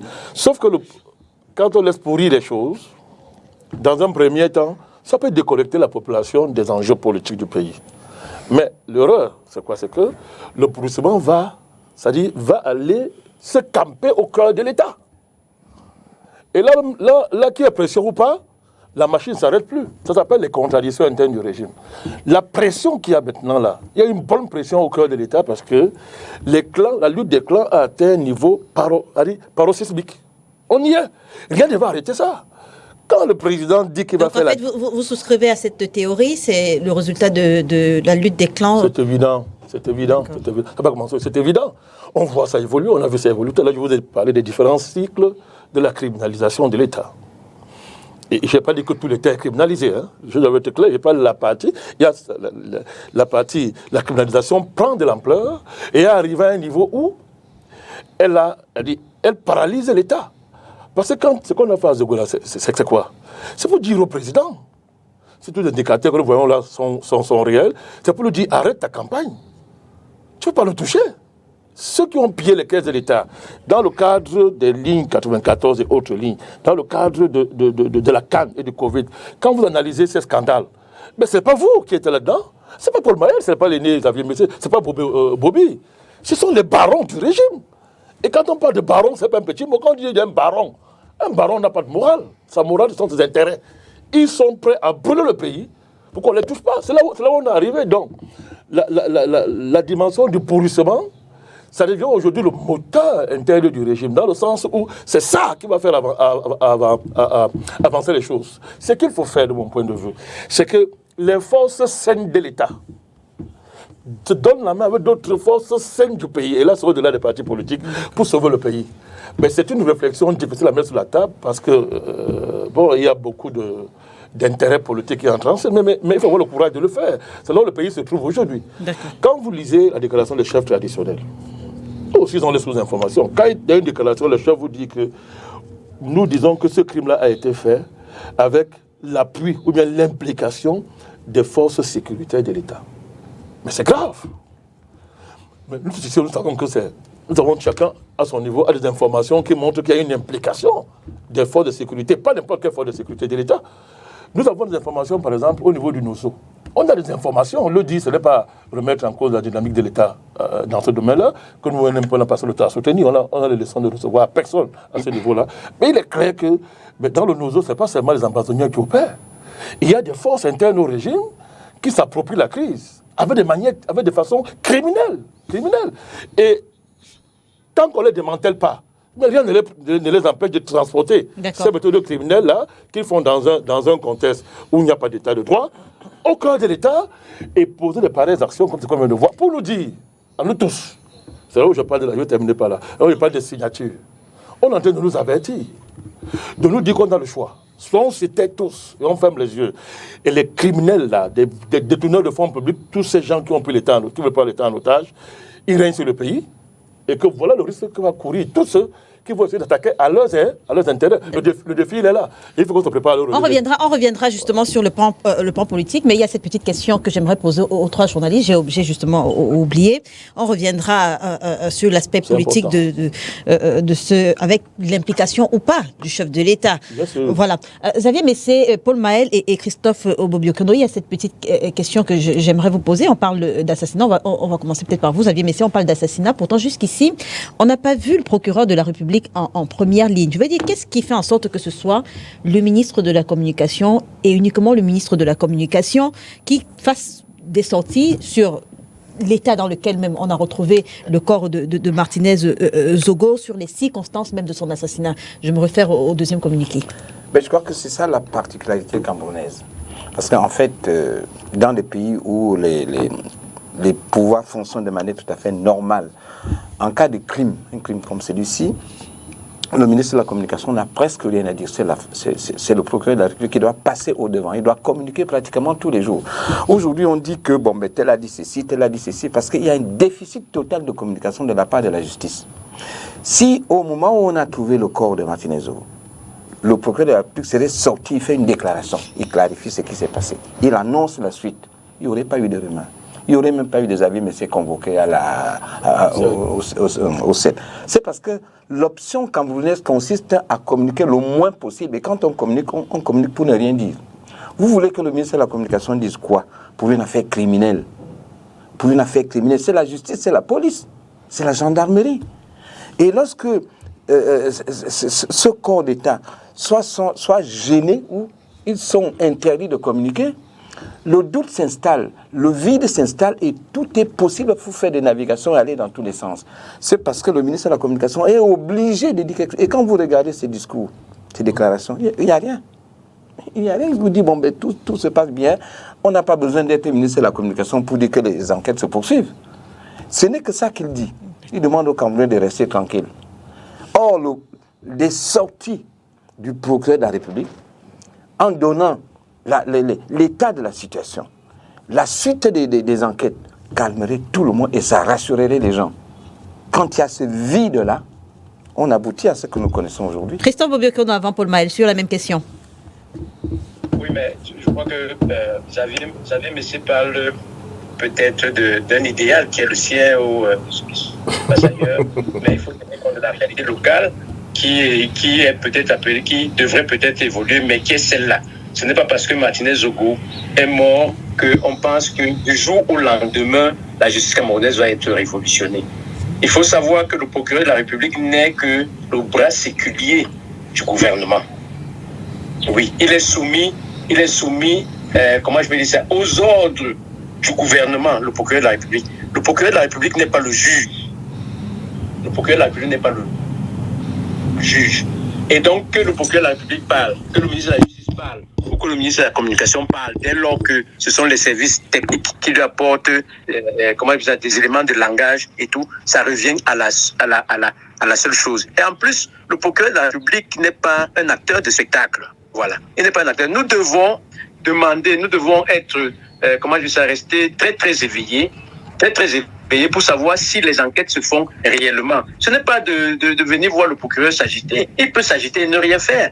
Parce que l'objectif ici, c'est de trouver qui a tué Martinez Zogo et qui a commandité ça et pour quel intérêt. C'est ça réellement l'objectif. C'est pas moi ça ne pose pas véritablement un problème du moment où ce n'est pas propre au au décès, à la disparition brutale de Martinez Zogo. Ça ne me pose pas un problème particulier. Même si je suis comme les autres, je souhaite qu'on aille vers un système un peu plus transparent. Il faut savoir que si Kalara a un certain nombre de difficultés, des procès à n'en plus finir, c'est bien parce que Kalara vient se mêler des choses qui se passent dans un environnement un peu plus opaque. Mais je dis, comme on est dans un cas précis, il ne faudrait pas qu'on croie que du jour au lendemain, il y aura une révolution. Paul Maël. Non, avant de répondre à votre question, il y a quelque chose que j'essaye de dire depuis et que j'oublie. Pour être sûr que je ne vais pas oublier cette fois-ci, je préfère le dire parlant de la sortie du CNC. Oui. Je vais rester courtois et poli en disant que le président Kalaboussi a loupé une bonne occasion de se taire. Je vais me limiter à ça pour ne pas être désagréable. Alors, pour revenir à cette question, elle résume ici, je vais me situer entre Xavier et Christophe, pour dire que le problème qui se pose ici est celui de la communication qu'on a eue dans ce pays. Le premier problème, c'est que, comme Christophe vient de le mentionner, la gestion de ce pays est toujours entourée d'opacité. C'est l'un des chevaux de bataille de la gestion stratégique du gouvernement. Chaque fois qu'il y a quelque chose, il faut que le peuple en sache le moins possible. Et ça participe donc de cette mystification même du pouvoir qu'on a érigé comme étant quelque chose de logique dans ce pays. Donc il y a ce côté opacité, il y a ce côté mauvaise communication. Parce que là où je ne suis pas totalement d'accord avec Bobby, c'est que pour les spécialistes de la communication a des canons. On est en situation de crise. Et en situation de crise, la communication a des étapes qui sont claires. La première étape, c'est que vous communiquez pour dire aux gens « je suis au courant de ce qui s'est passé ». La deuxième étape, vous devez leur dire ok, comme je suis au courant de ce qui s'est passé, voici les mesures conservatoires que j'ai prises pour ce cas-ci. Ensuite, voici les mesures sur le long terme pour qu'on n'arrive plus à une telle situation. Et là encore, je partage l'avis de Xavier parce que il faudrait, moi je ne suis pas au niveau de l'interlocuteur, que ce soit le président, le procureur de la République, le président, le ministre, n'importe qui, il faut que les gens aujourd'hui qui ont soif de justice, qui veulent que la lumière soit faite sur cette affaire, soient informés. Et le rôle ici de celui qui prend la parole au nom du gouvernement ou au nom du ministère de la Justice doit être de donner des informations par dose homéopathique. Voici ce qui se passe, voici où nous sommes. Sinon, ça donne lieu à des supputations et c'est ça qui va donner lieu à la désinformation et à la rumeur qui va s'étendre parce que chacun va avoir accès, comme le président Badakane le disait tout à l'heure, chacun d'entre nous, à son niveau, a accès à un certain nombre à des sources d'informations. Et c'est ça qui va donc créer la mauvaise information. Il faut que la personne qui prend la parole, et en l'occurrence, ici, c'est le ministre de la Communication, depuis son communication après la découverte du corps, qui me semble quand même un service assez minimum, depuis cette sortie-là, on n'a plus vu cette sortie. Quand vous allez dire ça, ils vont vous dire que non, mais on ne dirige pas dans la rue, c'est pas ceci. Non, non, ces gens-là, ça traduit le fait qu'ils n'ont pas le devoir de rendre compte au peuple. Ils pensent ne pas avoir le devoir. Voilà, ils pensent ne pas avoir le devoir de rendre compte. Or, ici, Voilà, ils n'ont pas cette culture. Et c'est cette culture-là qu'ils doivent cultiver. Ça veut dire qu'il faut que les gens soient mieux au courant, que voici comment l'enquête évolue, voici ceci, voici ceci, voici ceci. Alors, pour cet autre tour de table, je veux commencer avec le président Bandakani. L'expression, je l'emprunte à Célestin Bézigui, le président du PAL, le parti de l'Alliance libérale. Il fait savoir qu'il y a visiblement un esprit du mal qui règne en ce moment au Cameroun. On se souvient qu'en 2018, justement, Célestin Bézigui faisait partie de ceux qui ont soutenu la candidature de Paul Biya. Et après ce qui s'est passé avec Martinez Zogo, le président du PAL a décidé, enfin, il annonce qu'il rompt l'alliance qu'il avait avec le président Paul Biya, c'est-à-dire que l'appellation parti allié, il ne fait plus partie de cette formation alliée au RDPC. Alors la question, je vous la pose, Paul Biya est-il encore capable de contrôler cet esprit du mal? Je pense qu'on est tous d'accord qu'en ce moment au Cameroun, ce n'est pas Dieu qui règne totalement. Je veux dire, est-ce que Paul Biya est encore capable de contrôler cet esprit du mal qu'il a lui-même laissé prospérer? Premièrement, il faut s'éloigner de certaines manières de poser un problème. Quand on dit que l'esprit du mal a pris un pays, ça veut dire que les esprits du bien ont été battus. Vous n'avez pas la preuve que l'esprit du bien au Cameroun est battu. Le mal peut donner l'impression de dominer un temps, ça ne veut pas dire que les forces du bien ont perdu la bataille. Donc moi, je ne peux pas aller vite. Il y a une bataille entre le bien et le mal au Cameroun.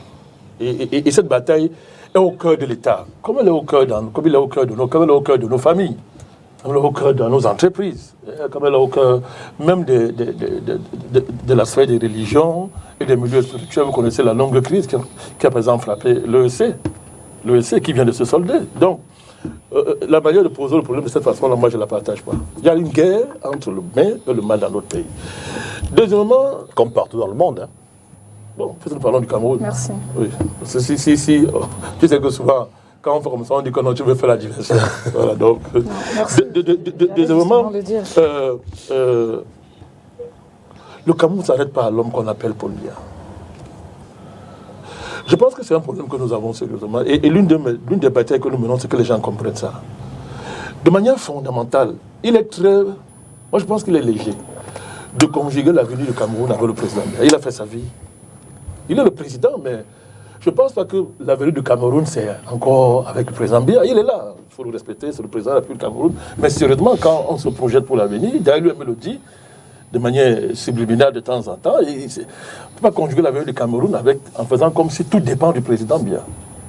Tout ne dépend pas d'un président dans un pays. Tout ne dépend pas du président dans un pays. Il ne faut pas le dédouaner. Quand j'ai dit ça maintenant, on peut l'interpeller le président. Je pense que c'est le président qui lance les audits. Je ne pense pas qu'avant de le faire, il est venu nous voir dans nos maisons. Il a décidé de lancer les audits. Et il n'y a pas un meilleur connaisseur de ce système que le président lui-même. Quand vous avez laissé les audits, quand vous avez laissé faire pendant près de 5 ans, et qu'après vous déclenchez les audits, alors que vous êtes censé savoir, le président le sait, je pense que l'homme le plus informé de ce pays, il sait que ceux qui sont allés prendre l'argent de l'État, mettre dans leur poche, ne sont pas les garçons de cœur. Il le sait. Et qu'à partir du moment où les gens ont cru qu'il y avait un laisser-faire, et qu'après ils sont surpris de voir que, hey, on veut nous auditer, il peut avoir ce qu'on appelle un télescopage au cœur de l'État. Je pense que le président le sait. Le débat aujourd'hui est de savoir, tout à l'heure je l'ai dit, est-ce qu'au cœur de l'État du Cameroun, les forces patriotiques, les forces saines de l'État sont en mesure de faire face aux forces criminelles au cœur de l'État? On les connaît, les deux forces en face, on les connaît. Donc le président est placé devant cette responsabilité. Et c'est ce que les chefs traditionnels ont dit d'autre manière. Ils ont été clairs. Les Camerounais veulent savoir si le Cameroun est encore dirigé, si le président est encore le président de ce pays. D'accord. Je ne suis pas de ceux qui donnent les ultimatums à un chef d'État.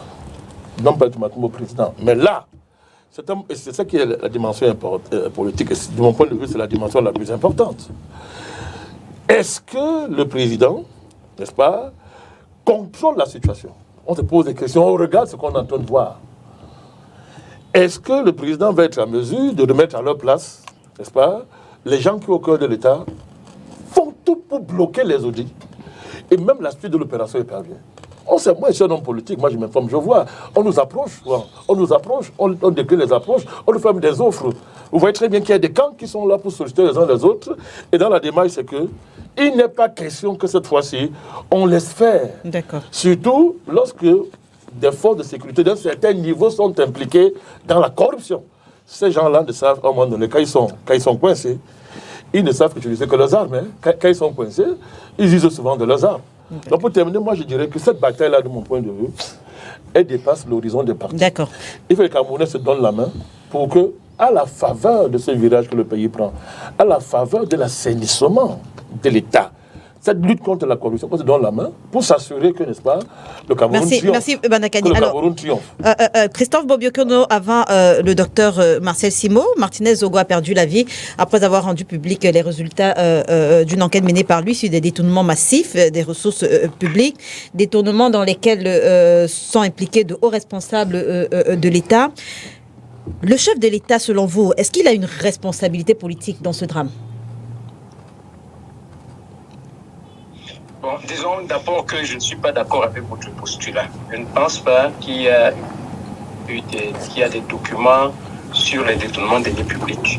Ce que je sais, c'est qu'il y a un listing des marchés publics accordés de grille à grille sur une certaine période de 3 ou 4 ans à un homme d'affaires qui s'appelle Jean-Pierre Amoubilinga pour une valeur de 46 milliards de francs.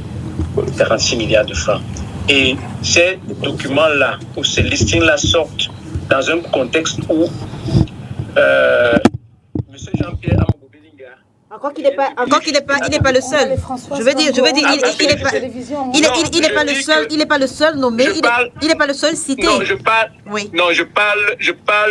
parle des listings et des documents dont on parle là. Je ne parle pas de l'enquête des lignes 84. Oui, parce que si on parle des lignes 94, il y a des valeurs qui sont citées. Les documents sur les lignes 94 n'ont encore donné aucun résultat.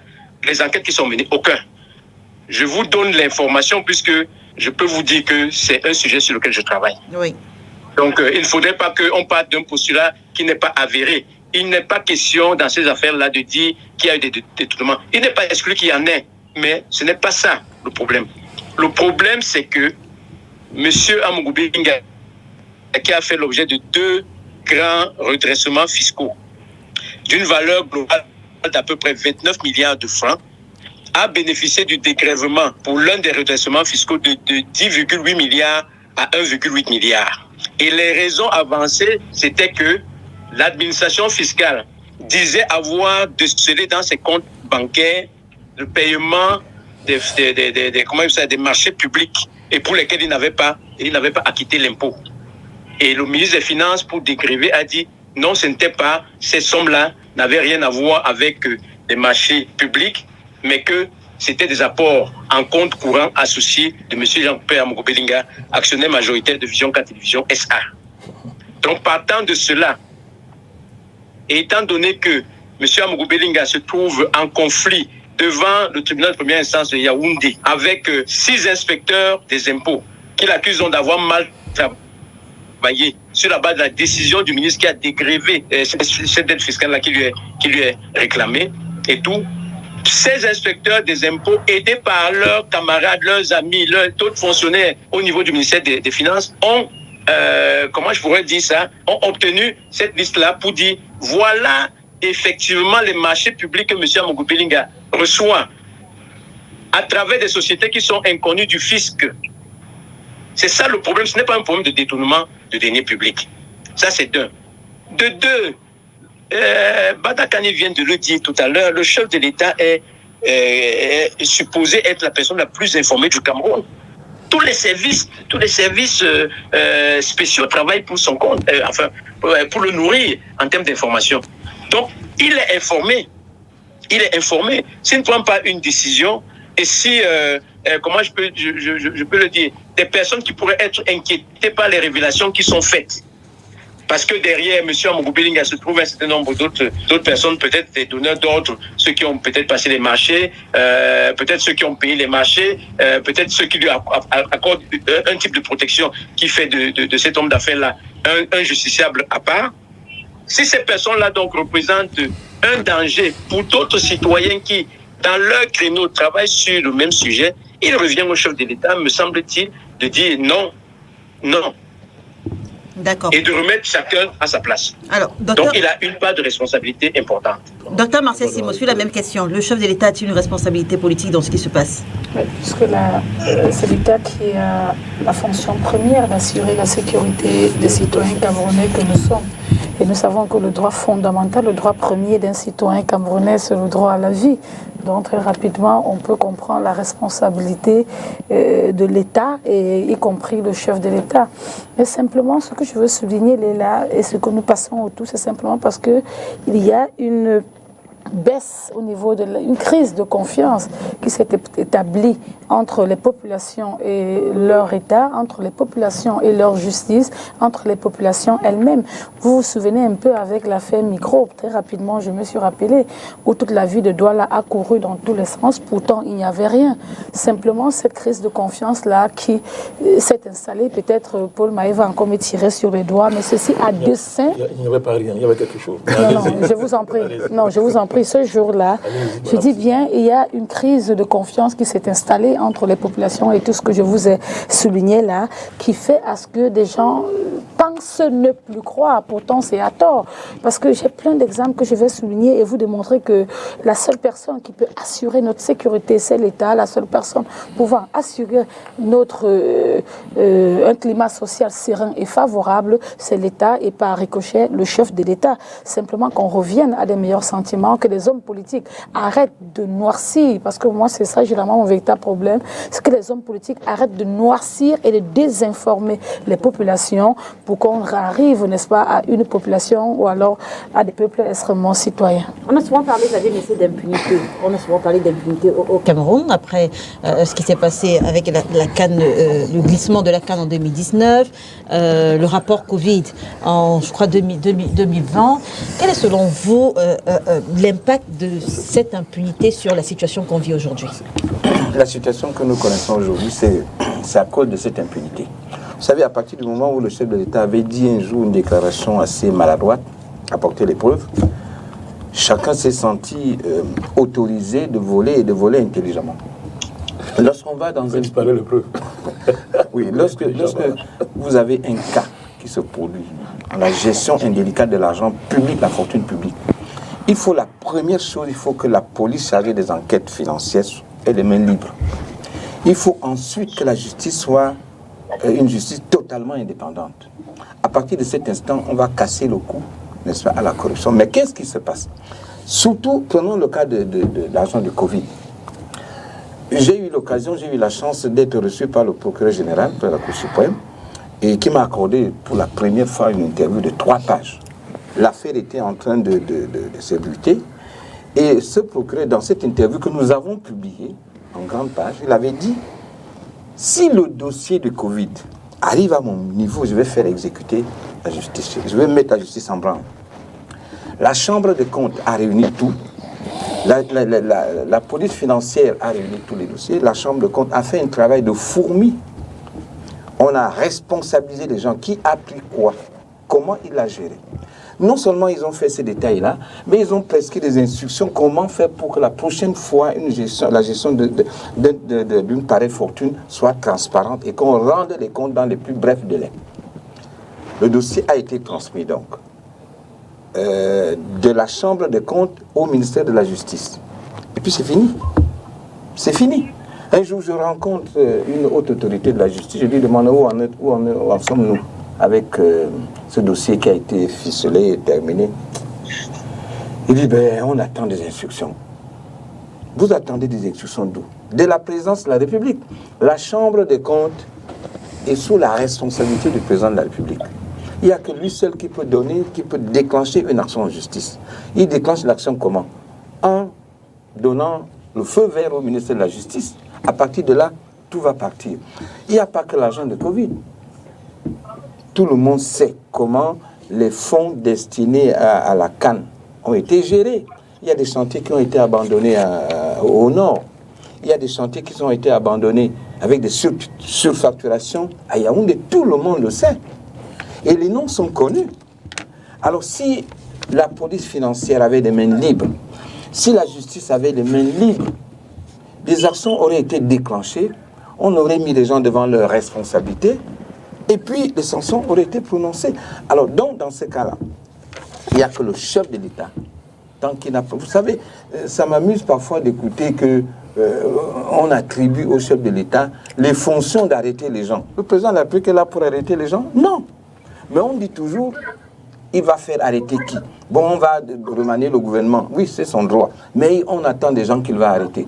Est-ce que c'est la fonction du chef de l'État? Il y a la justice, il y a la police.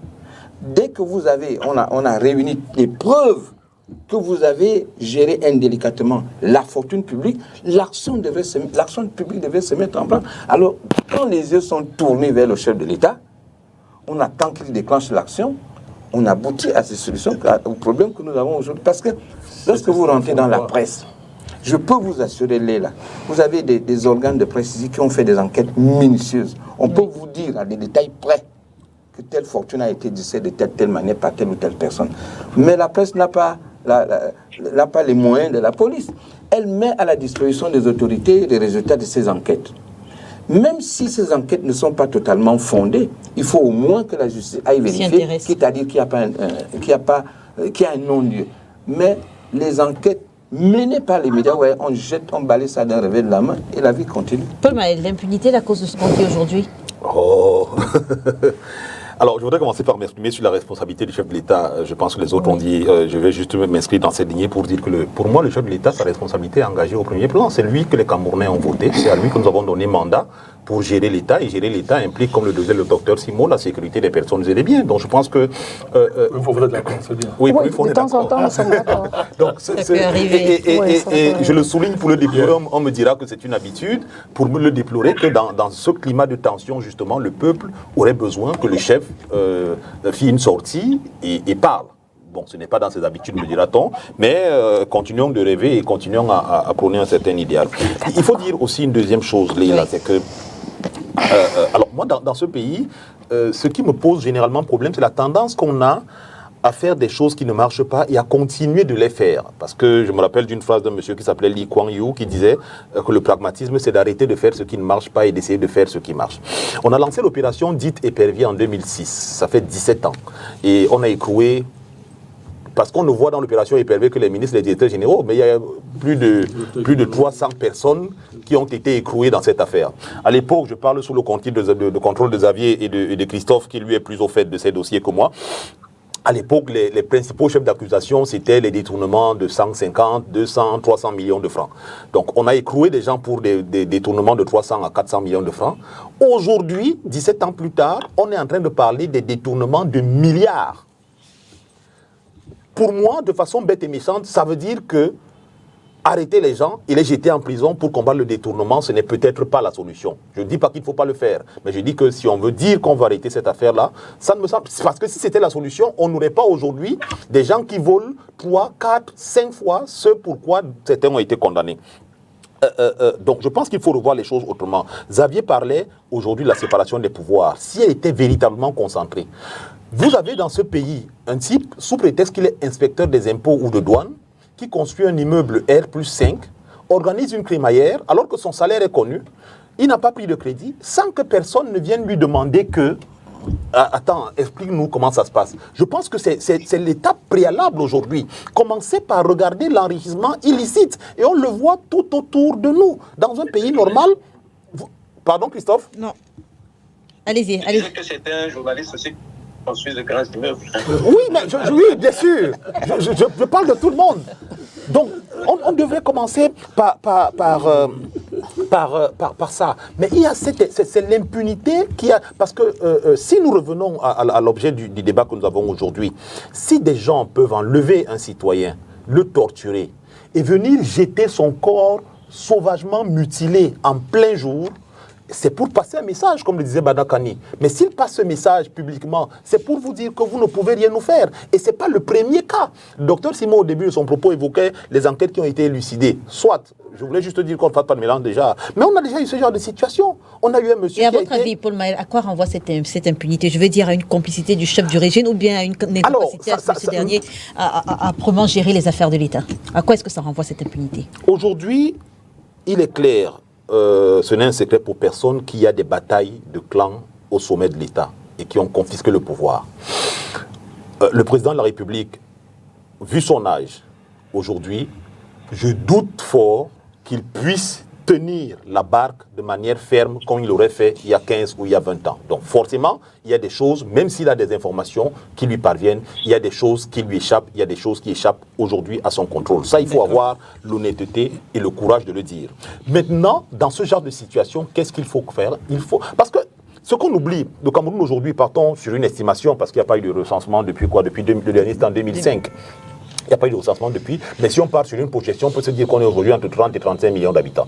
Alors, les personnes qui contrôlent le pouvoir et par conséquent qui contrôlent le pays, à mon humble avis, ne sont pas 1000, ne sont même pas 500.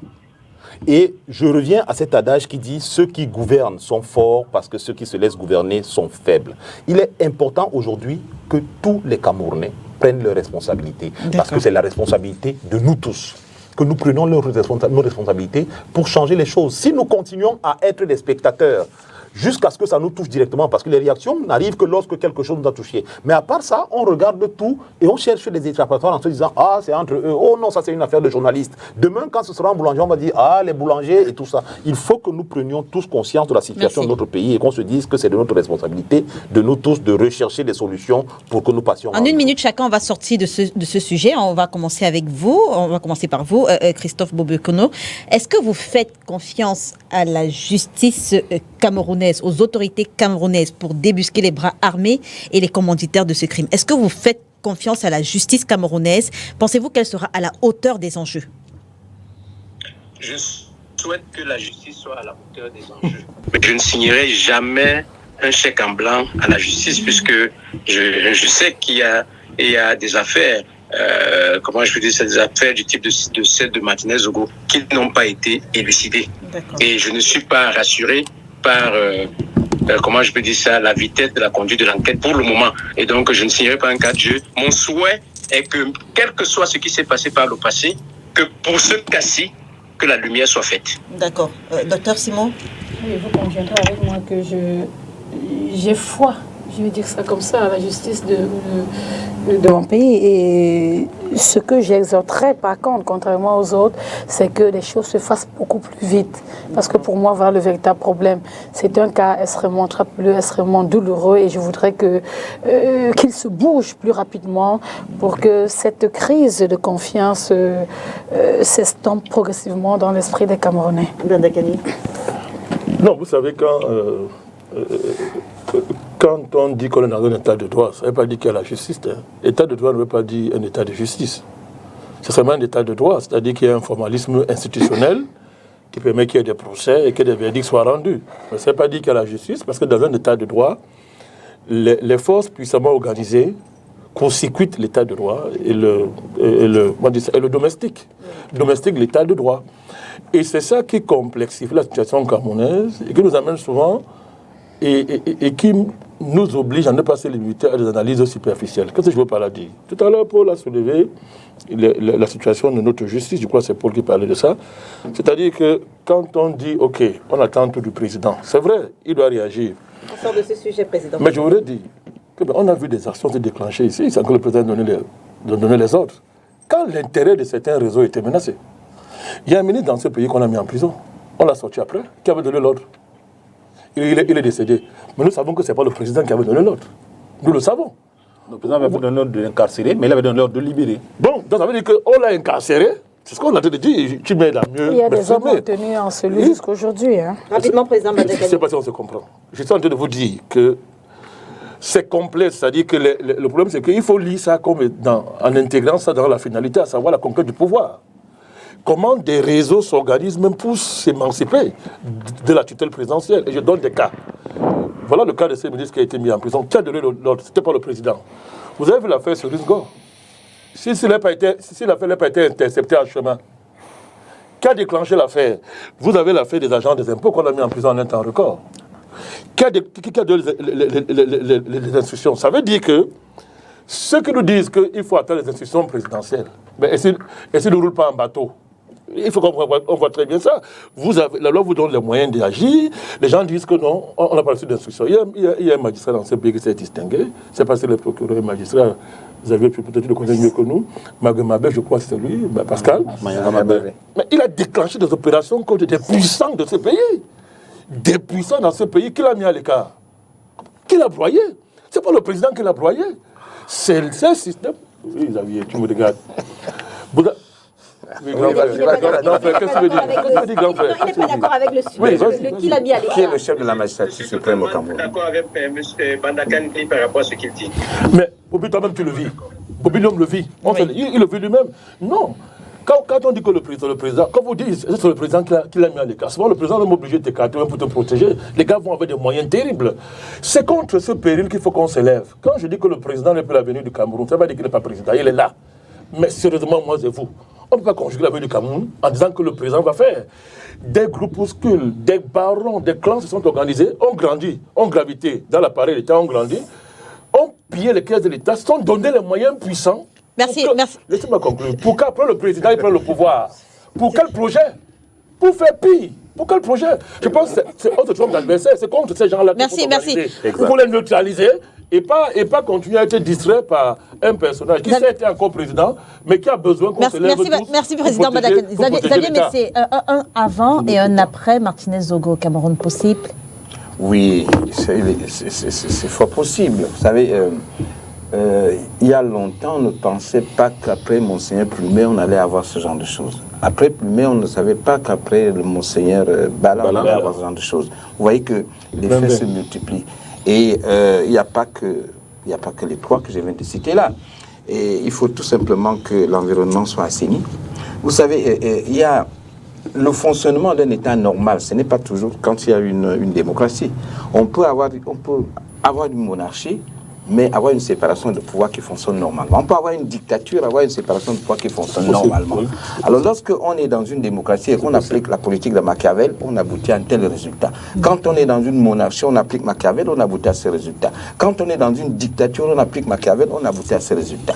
Donc ça veut dire qu'il faut, quand il y a une concentration de pouvoir, on arrive à créer des gens, on arrive à affaiblir certaines postes de résistance et puis le résultat est le même. Quel enseignement est-ce qu'on peut tirer de ce film pour le moins affligeant qui se poursuit, j'ai envie de le dire? J'aime bien l'expression le film. Non.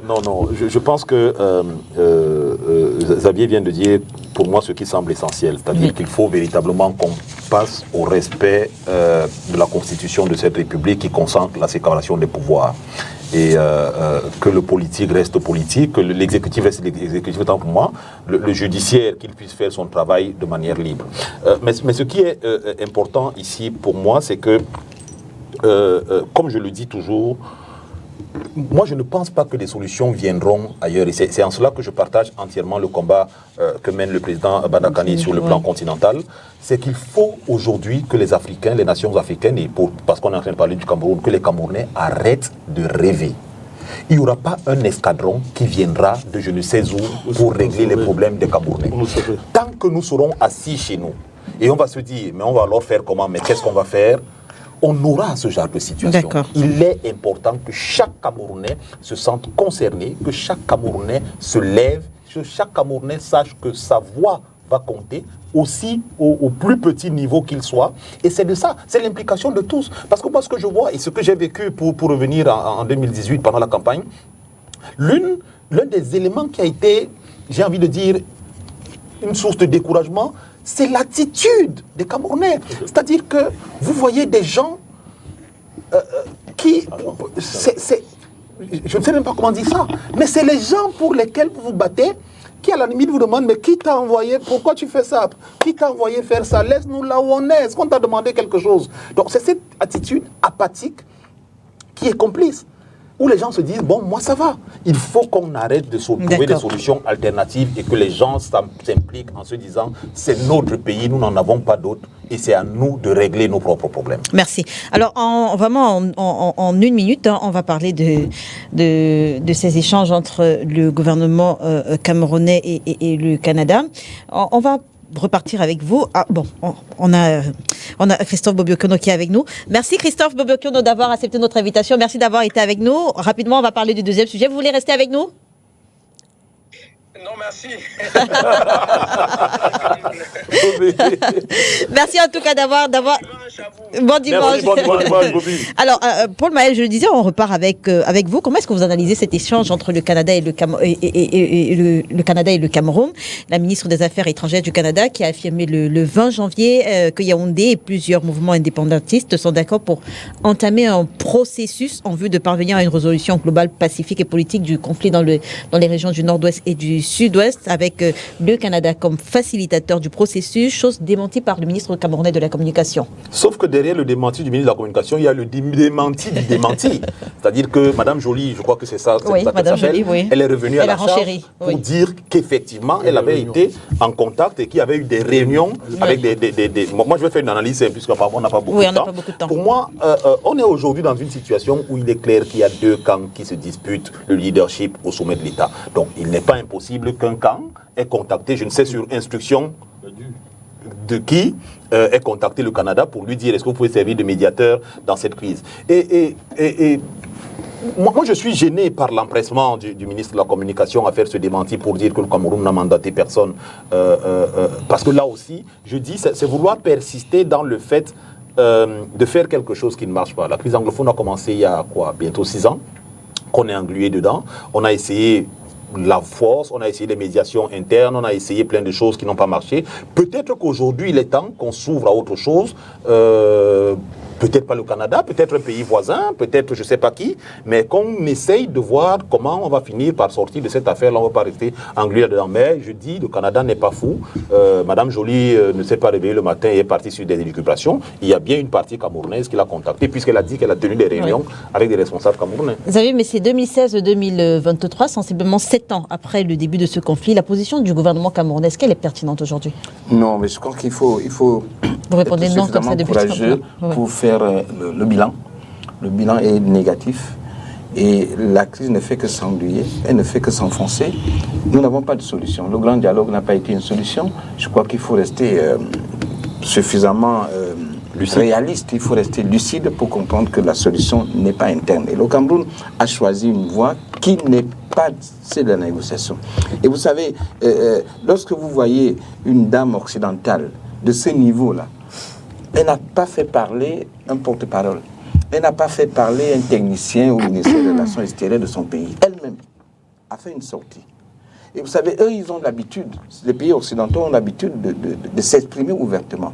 Nous sommes dans une démocratie qui n'est pas ostentatoire, qui est une démocratie de discrétion. Et c'est le contraire chez eux. Alors cette femme ne pouvait pas prendre le risque. Je dis bien, c'est elle-même, Madame Mélanie Joly, c'est elle-même qui a pris la parole.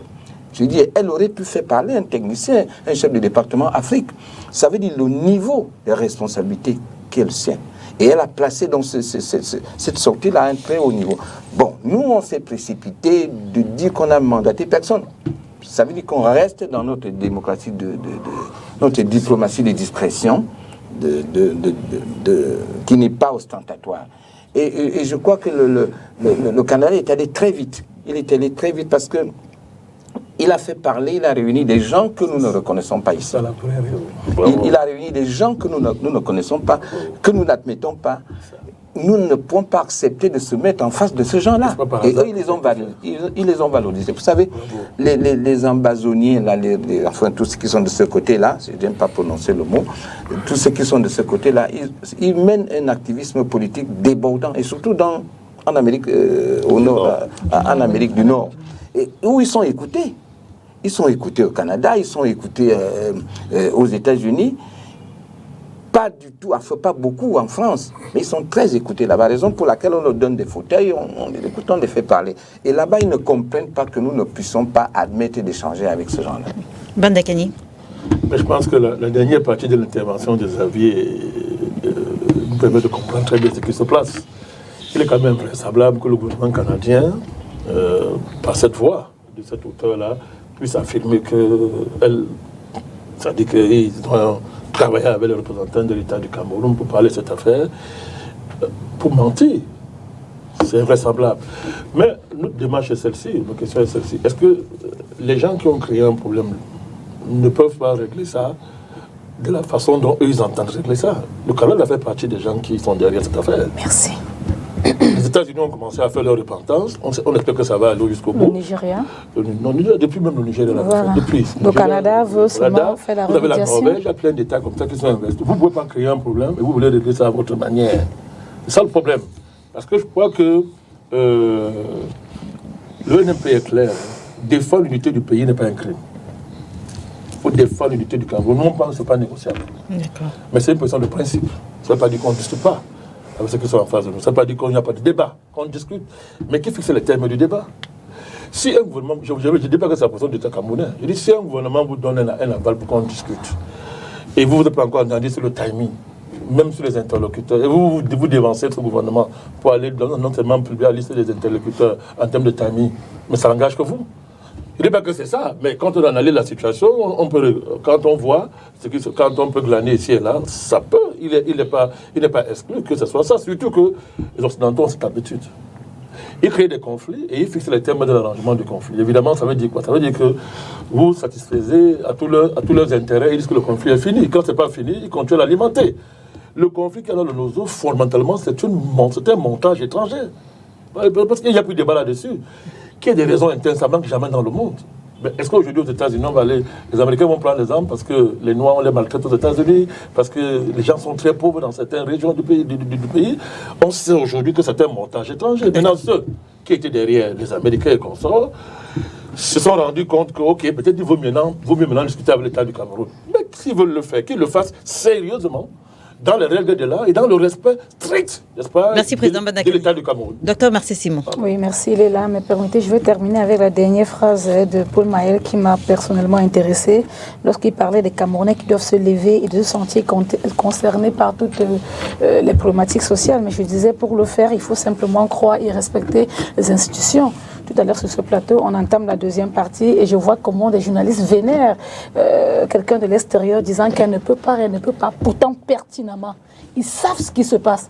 Et heureusement que le président l'a très bien dit. On ne peut pas accepter que quelqu'un organise quelque chose, quelqu'un décide délibérément de vous détruire. On se bat tant que, comme on peut pour sortir de l'auberge et que subitement un matin, parce que même s'il y avait une négociation, et là je vais aller même plus loin, pensant qu'il pouvait avoir des négociations, mais il y a une négociation de ce genre sont généralement confidentielles.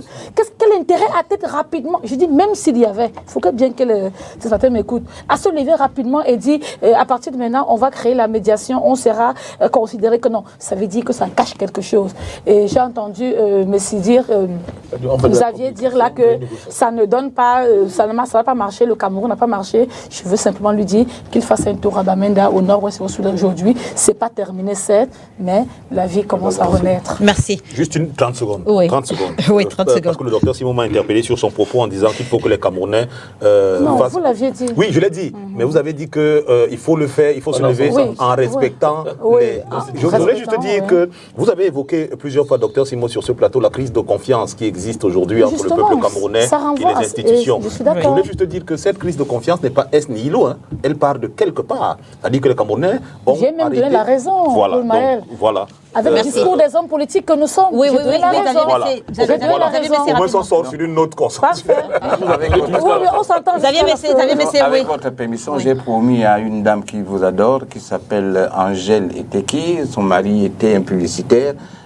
J'ai promis de lui faire un coucou. D'accord. Angèle Eteki, voilà, tout le monde vous salue et elle est à Bonabé. D'accord. Merci en tout cas Xavier Messé d'avoir été avec nous ce dimanche. Vous nous tenez informés de ce qui va se passer demain, en tout cas. Merci. Si je n'en sors pas, il y a Paul qui il va vous appeler. Mais écoutez, si nous sommes tous là. J'ai eu envie de dire, je vous accompagne. Oui, merci. Voilà, exactement. Je crois que le syndicat national des journalistes du Cameroun suivra également particulièrement ce qui va se passer demain au CED. Merci en tout cas d'avoir été avec nous ce dimanche. Merci également à vous, Paul Maël, d'être revenu. Merci également à vous, Dr Marcel Simot, président Madakani. Il faut dire au mouvement canadien de ne pas transformer les négociations en opération de communication stratégique internationale. Merci en tout cas, mesdames et messieurs, de nous avoir suivis. Cette émission est rediffusée ce soir lorsqu'il sera 20h30. Demain, lundi, lorsqu'il sera 13h30. On se retrouve dimanche prochain sur les antennes de Spectrum Télévision, si bien sûr Dieu le veut. Merci également à Christophe Bobio-Kiondo qui était avec nous au téléphone. On se retrouve dimanche prochain sur les antennes de Spectrum Télévision, si bien sûr Dieu le veut. Bon dimanche.